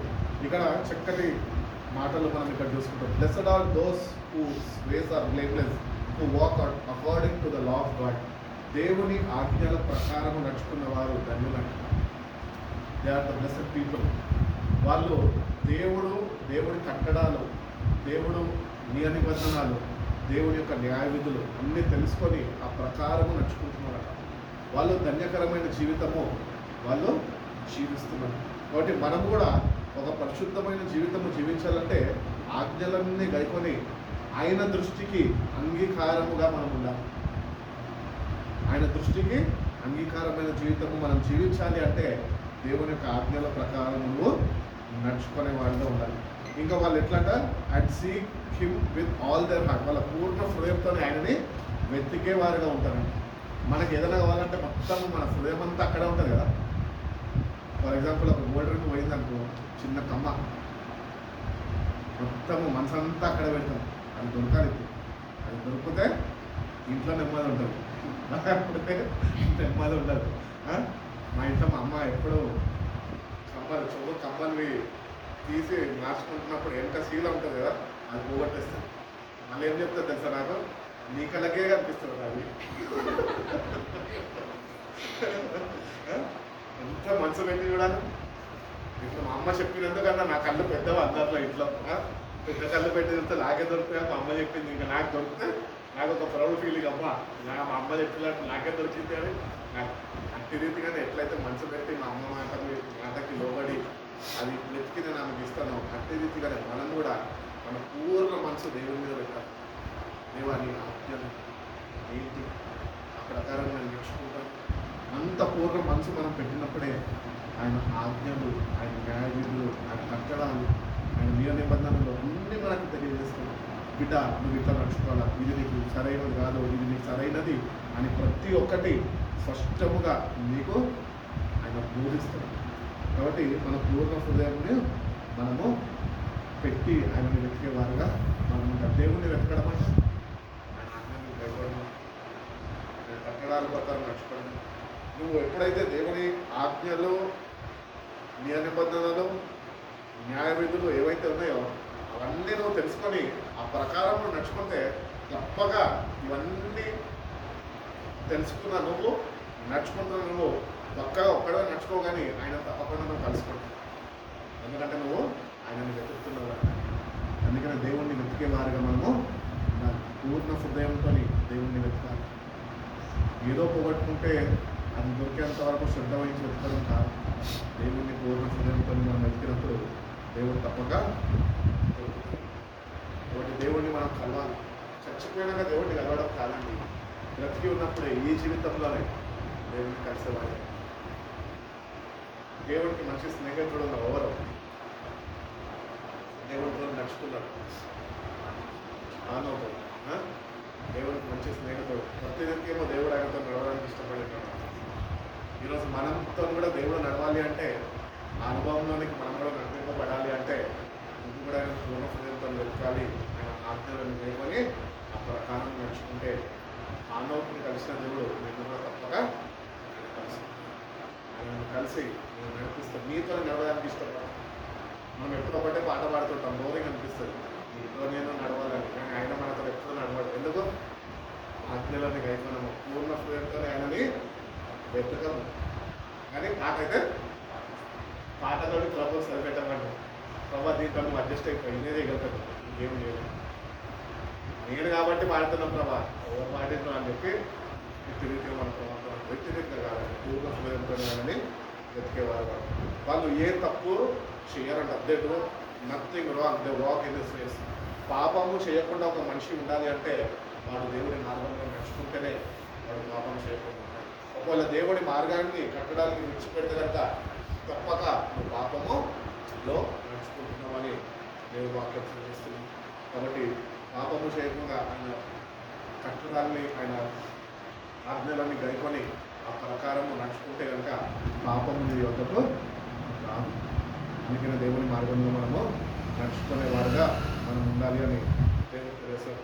You have laid down the precepts and that are to be fully okay. నువ్వు దేవుడు ఇచ్చిన ప్రతి ఒక్క ఆజ్ఞలు కానీ దేవుని యొక్క మాటలు కానీ నువ్వు లోబడాలి అని దేవుడు కోరుకుంటుంది. ఏ మాటన్నా కానీ నువ్వు లోబడేవాడుగానే ఉండాలి. లోబడే మనసు దేవుని దగ్గర నుంచి మనము పొందుకుంటేనే మనం లోబడేవారుగా మనం ఉండగలుగుతాం అని దేవుడు తెలియజేస్తాం. కాబట్టి 6వ వాక్యం వస్తుంది చదవండి. నేను లక్ష్యం చేయనప్పుడు అవమానము కలగనేరదు. కాబట్టి అవి లక్ష్యం చేయనప్పుడు మనకు అవమానం అనేది కలగనేరదు. మనం ఎప్పుడు దేవుని ఒక మాటలు ఏవైతే ఉన్నాయో అవి మనం ముందు పెట్టుకోవాలి. అందుకనే పాత నిబంధనలు అంటాడు, మీ పిల్లలకి వాటిని నేర్పించు, వాటిని బోధించు.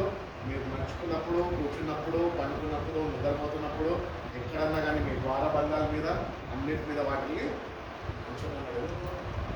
అవి ధ్యానించి మన హృదయంలో భద్రపరచుకోవాలి. ఆ ప్రకారం మనం ఆయన మార్గంలో నడుచుకునేవారుగా మనం ఉండాలి. దేవుని బిడ్డలుగా మనము ఒక గుర్తింపుని ఆయనలో పొందుతాం. అందుకని కొత్త నిబంధనలోకి వచ్చేసినాక పత్రికలోకి వచ్చినాక భక్తుడు తెలియజేస్తాడు, వాక్యము చేత ఉతుక స్నానం చేయబడి ఆయన కొరకు ఆయన ఎదుట నిందారహితులుగా ఉండడానికంట ఆయన మనని వాక్యము చేత ఉతుక స్నానం చేస్తున్నాడు. ఆయన కొరకు మనని ఎంత ప్రేమ చూడండి దేవుడు. ఆయన ఎదుట మనము స్థిరులుగా నిల్చుకొని ఆయన ఎదుర్కొనే దానికంట వాక్యము చేతనమేనో ఆయన సరి చేస్తున్నాం. కాబట్టి వాక్యము చేతను సరి చేయబడితే రేపు ఆయన ఎదుట నువ్వు ధైర్యంగా నిల్చోగలవు. ఆయన కట్టడాలన్నీ పాటించాను, ప్రభు ఆ ప్రకారం నడుచుకున్నానని ధైర్యంతో ఆయన ఎదుట నిలబడగలవు. అందుకనే మనము వాక్యాన్ని ప్రతినిత్యము చదువుకుంటూ వాక్య ప్రకారము మనము జీవించే వారమే ఉండాలి అని దేవుడు కోరుకుంటున్నాడు. కాబట్టి దేవుడు ఈ వాక్యాన్ని ఇచ్చాడు, ఏదో చదివి ఏదో విని విడిచిపెట్టడానికి కాదు, కానీ ఆ ప్రకారం జీవితము మార్చుకునే దానికి అని మనం ఎన్నటికీ మర్చిపోదు. తల్లిదండ్రులు చెప్తా ఉంటారు, మారరా మారరా మారం మారతారా మారం అని ఒక సమయం వస్తుంది. ఆ గ్రహింపు దేవుడు నీకు అనుగ్రహిస్తే మార్పు అనేది కూడా ప్రారంభిస్తుంది. ప్రారంభించినప్పుడు శ్రద్ధ వహించి దానిలో కొనసాగితే కనుక నిజంగా మార్పు అనేది మారు మనసు అనేది మీకు అనుగ్రహింపబడుతుంది. కాబట్టి దేవుని దగ్గరకు వచ్చిన మనము నిజమైన మార్పు మనకు కావాలి. వాక్య ప్రకారం మనం నడుచుకునే వారుగా మనకు ఉండాలి అని దేవుడు కోరుకుంటున్నాడు. కాబట్టి ఒక పరిశుద్ధమైన జీవితము, దేవుని దృష్టికి అంగీకారమైన జీవితము మనము జీవించాలన్నా కూడా నేను సిగరెట్ తాగానండి, మందు తాగానండి, క్లబ్బులకి పోనండి, పబ్బులకి పోనండి, పేకాట ఆడానండి, వేషుల దగ్గరికి పోనండి, ఇక్కడికి పోనండి, అక్కడికి పోనండి, పరిశుద్ధ జీవితం అంటే ఇది కాదు. పరిశుద్ధమైన జీవితం ఏంటి అంటే ఆయన ఆజ్ఞలను మేల్కొని ఆయన దృష్టికి అంగీకారమైన జీవితము జీవించడమే. ఒకవేళ నువ్వు ఇవన్నీ లోకపరమైనవి చేయకపోవచ్చు, కానీ ఆయన ఆజ్ఞలు మేల్కొని ఆ ప్రకారం జీవించకపోతే కూడా పరిశుద్ధమైన జీవితంగా కాదు. అందుకనే పరిశుద్ధమైన జీవితం జీవించాలి అంటే blessings of the holy living కావాలి అంటే వాక్య ప్రకారం జీవించి ప్రభు ఎదుట నువ్వు నిలబడాలి. ఒకరోజు ప్రభా నీ వాక్యాన్ని చదవను, నీ వాక్యాన్ని ధ్యానించాను, వాక్య ప్రకారం నేను నడుచుకున్నాను, నీ ఎదుట నేను ధైర్యంగా నిలబడగలుగుతున్నాను చెప్పే ఆ సత్తా మనలో ఉన్న అట్టి రీతిగా మన జీవితాన్ని వాక్యం చేత ప్రతిదినము సరిదిద్దుకుంటూ ఉండాలి. ఆఖరికి ఒక వాక్యం చూసింది, కొరింథీయుల రాసిన 2వ పత్రిక 7వ అధ్యాయం 1వ వాక్యం చదివాను.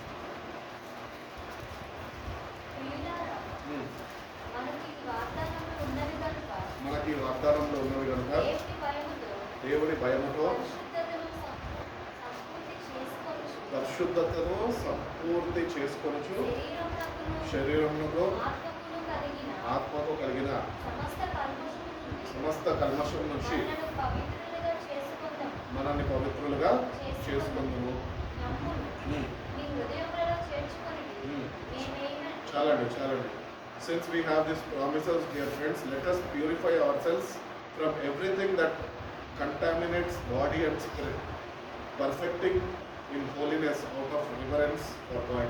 దేవుని యొక్క భయభక్తులు కనపరుస్తూ పరిశుద్ధతలో సంపూర్ణతలోనికి మనం రావాలి. అందుకే దేవుడు అన్నాడు, నేను పరిశుద్ధంగా కనుక మీరు కూడా. ఇంకొక మాట అన్నాడు, పరిశుద్ధత లేకుండా దేవుని ఎవరు. ఇక్కడ భక్తుడు కూడా అదే తెలియదు, పరిశుద్ధతలో సంపూర్ణతలోనికి నువ్వు రావాలి. ఏ కల్మషము నీలో ఉండడానికి వీలు లేదు. కల్మషము నీలో నుంచి పోవాలంటే ఏం కావాలి? సర్ఫ్ ప్యాకెట్ కావాలా? దేవుని వాక్యము కావాలి. వాక్యం ఎక్కువ ధ్యానిస్తూ ఉంటే నీలో ఉన్న కల్మషం అంతా తుడిచివేయబడుతుంది, కడిగివేయబడుతుంది.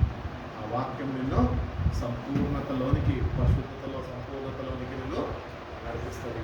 అప్పుడు దేవుడు అనుగ్రహిస్తున్న నిత్య రాజ్యంలోనికి మనం చేయగలం. నిత్య జీవము అనేది మనము పొందుకోవాలి. కాబట్టి through obedience only everything is possible.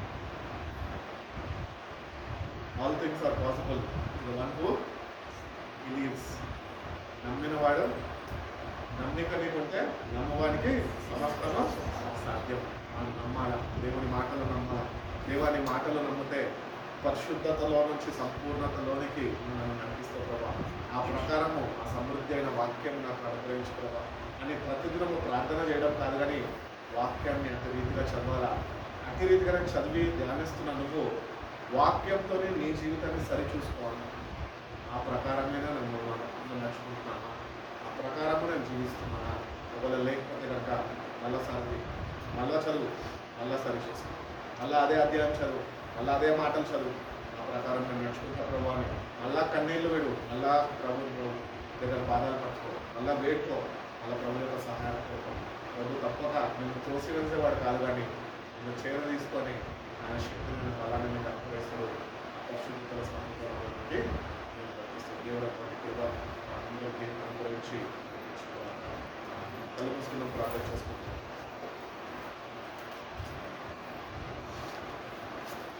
మొత్తం 8 పాయింట్స్ చెప్పిన, కాబట్టి 8 పాయింట్స్ జ్ఞాపకం ఉన్న వాళ్ళు జ్ఞాపకం పెట్టుకొని రాసుకున్న వాళ్ళు ధ్యానించండి. నాకు ప్రార్థన ముందు 3 విషయాలు చెప్పి నేను ముగిస్తాను. మనము కొన్ని విషయాల్లో దేవుని దగ్గరకు వచ్చిన మనము వాక్యం విన్న మనము కొన్ని విషయాల్లో వెంటనే స్పందించేవారుగా ఉంటారు. అంటే ఫస్ట్ది you have to practice immediate obedience. నీ ఒబీడియన్స్ నువ్వు డిలే చేయదు. దేవుడి ఈరోజు నీకు చెప్పాడా, సరే చూద్దాంలే అని దాన్ని నిర్లక్ష్యం చేయదు. ఇమ్మీడియట్ ఒబీడియన్స్ దేవుడికి రావాలి. అబ్రహాం కూడా ఇమ్మీడియట్ ఒబీడియన్స్ ఉంది కాబట్టి ఆశీర్వదించబడింది. ఫస్ట్. సెకండ్ వచ్చేసి కంప్లీట్ ఒబీడియన్స్ ప్రాక్టీస్ చేయాలి. ప్రభా కేవలం నీ మాట ప్రకారం నడుచుకో, నా ఇష్టం ఏమాత్రమో నేను నెరవేర్చుకోను. మూడవదిగా జాయ్ఫుల్ ఒబీడియన్స్. ప్రభు యొక్క మాటను విన్నాను సంతోషంగా స్వీకరించి ఆ ప్రకారం నడుచుకో. వాటి 3 కూడా జ్ఞాపకం పెట్టుకోండి. Immediate obedience, complete obedience and joyful obedience. దేవుడు మీ దగ్గర నుంచి నా దగ్గర నుంచి కోరుకుంటున్నాను. దేవుడు ఆశీర్వాదాలతో మనల్ని నింపి నడిపించుకున్నాక కళ్ళు మూసుకుని ప్రార్థన చేసుకుంటాం. పరిశుద్ధుడా, ప్రేమ కలిగిన యేసయ్యా, గొప్ప తండ్రినైనా ఉదయకాలం సమయంలో ప్రభా మీ సన్నిధానంలో ప్రభా ఈ రీతిగానైనా మీ మాటలనైనా మేము ధ్యానించడానికి చూపిన కృపను బట్టి నీకు వందనాలు ప్రభా. నిన్న వాక్యాన్ని బట్టి నీకు వందనాలు ప్రభా. ఈ యొక్క వాక్యంలో కూడా ప్రభా నీ పరిశుద్ధాత్మ సహాయాన్ని మాకు అనుగ్రహించిన ప్రభా. మా దగ్గర నుంచినైనా మేము మీకు లోబడే వారిగా ఉండాలి అని నైనా మీరు కోరుకోలేదు ప్రభా. లోబడే బిడ్డలుగానైనా మా జీవితాలను మీరు సరిచేసే విధానాన్ని మీరు మాతో మాట్లాడి ఉన్నారు ప్రభా. అతి రీతిగానే ప్రభా మమ్మల్ని మీరు తీసుకున్న పిలుపునైనా మేము లోబడే వారిగా ప్రభా, సజీవ యాగముగా ప్రభా మమ్మల్ని మేము మీకు సమర్పించుకొని ప్రభా మీ ఆజ్ఞలు గైకొని ప్రకారమునైనా జీవించే ప్రభావం మా ప్రతి ఒక్కరికి దయచేయండి ప్రభా. వీటిని విడిచిపెట్టే వారిగా ప్రభా కాకనైనా మేము వీటినైనా దానికి లోబడి జీవించేవారుగా మా జీవితాన్ని అట్టి రీతిగానైనా ముందుకు నడిపింపబడే రీతిగా ప్రభా నీకు లోబడే జీవితాలు మాకు అనుగ్రహించండి ప్రభా. అవును ప్రభా, నీకు లోబడితే ప్రభా నిన్ను ప్రేమించే వారం అవుతాం ప్రభా. ఏదో నోటితోనే నిన్ను ప్రేమిస్తున్నానని చెప్పడం కాదు కానీ ప్రభా నీకు లోబడి నీ ఆజ్ఞలను గైకొని ప్రభా ఆ ప్రకారమునైనా మిమ్మల్ని ప్రేమించేవారుగా మమ్మల్ని మేము నిరూపించుకొని కృపను మాకు దయచేయమని అడుగుతున్నాం తండ్రి. అవును ప్రభా, నువ్వు మా దగ్గర నుంచి ఏ బలియాగాలునైనా మేము కోరుకోలేదు కానీ ప్రభా లోబడితే చాలు అంటున్నావు ప్రభా. మేము లోబడే వారుగా ప్రభా మీ మాటకినైనా విధేయత కలిగినైనా వినయంతో ప్రభా లోబడే వారిగానైనా మీరు మాకు అటువంటి మనసునినైనా మాలో నూతనంగా పుట్టించండి. అవును ప్రభా, మాలోనైనా తిరుగుబాటు స్వభావం ఉంటే కనుక మమ్మల్ని క్షమించండి ప్రభా. ఒకవేళ మేము లోబడిన ఏళ్ళ ప్రభా అది మాకు శాపము ప్రభా, అది మాకు మరణాన్ని తీసుకొస్తుంది అని ప్రభా ఈ వాక్యంలో మీరు తెలియజేస్తున్న ప్రభా. అట్టి రీతిగా ప్రభా మాలో ఉంటున్న పాపాన్ని మమ్మల్ని వెళ్తున్న పాపంలో మేము కొట్టుకొని పోకుండా ప్రభా మరణానికినైనా మేము అప్పగింపబడక ప్రభా నేటి కన్నానైనా మేలుకో కలిగి ప్రభా నీకు లోబడి వారిగా ప్రభా మా జీవితాన్ని సరిదిద్దుకునే కృపను మాకు దయచేయండి. మీరే మాకు తోడుగా ఉండండి. మీ సహాయం మాకు పడుతుంది. మీ సహాయం లేకుండా ప్రభావం మేము చేయలేము ప్రభా. నీ వైపు చూస్తున్నాము ప్రభా. నీ వైపు చూస్తుండగా ప్రభా నీ సహాయాన్ని మాకు అనుగ్రహించండి. నీ దృష్టికి అంగీకారమైన జీవితాల్లోనైనా మా ప్రతి ఒక్కరికి మీరు అనుగ్రహించండి ప్రభా. పరిశుద్ధతలోనైనా సంపూర్ణతలోనికినైనా మేము మమ్మల్ని నడిపించండి. మీరునైనా పరిశుద్ధమైన దేవుడు కనుకనైనా మాలో కూడా పరిశుద్ధతను కోరుకుంటున్నాం ప్రభా. పాపము ఏమాత్రమో మా మీద ఏలుకని చేయకుండా ప్రభా మీరునైనా ఆ పాపాన్నినైనా మాలో అణిచివేయండి ప్రభా. మీ పరిశుద్ధతనైనా మాకు అనుగ్రహించండి. ఆ పరిశుద్ధతతోని ప్రభా నీకు సమీపంలో ప్రభా నీ సావాసాన్ని ప్రతినిత్యము అనుభవిస్తూ ప్రభా మీ రాజ్యానికినైనా తగిన సిద్ధపాటు కలిగి జీవించే జీవితాల్లో మా ప్రతి ఒక్కరికి దయచేయండి. విన్న వాక్యాన్ని విడిచిపెట్టక ప్రభా దాన్ని ధ్యానిస్తూ ప్రభా ప్రకారమునైనా మా జీవితాన్ని సరిదిద్దుకొని ప్రభా మీకు అంగీకారమైన జీవితాలు జీవించే కృపను మా ప్రతి ఒక్కరికి మీరు దయచేయండి. ఇప్పటివరకు మీరు మాకు తోడుగా ఉన్నారు. ఇక ప్రార్థన అన్నింటిలోనైనా మీరు మాకు తోడుగా ఉండండి. మీ నామానికి మహిమకరంగానే ఇప్పుడు మీరు జరిగించుకుంటూ వచ్చారు. పరిశుధాత్మదేవుడుగా ప్రభా ప్రార్థన ఆత్మనైనా మీ బిడ్డలపై మీరు కుమ్మరించండి. వ్యక్తిగత ప్రార్థనలో మీరు తోడుగా ఉండండి. నైనా సంఘంగా ప్రార్థన చేస్తుండగా ప్రభా అనేక అంశాలు బట్టినైనా మీరేనైనా మీరు తోడుగా ఉండి ప్రభా ప్రార్థనకు కావాల్సిన ప్రతిఫలము మీరు దయచేసి బిడ్డల జీవితంలో నూతన కార్యాలు జరిగించి బిడ్డల జీవితం ద్వారా మీరే కనుక మహిమ ప్రభావాలు పొందుకుంటున్నారు. యేసయ్య పరిశుద్ధ నామంలో ఈ ప్రార్థన వేడుకుంటున్నాం.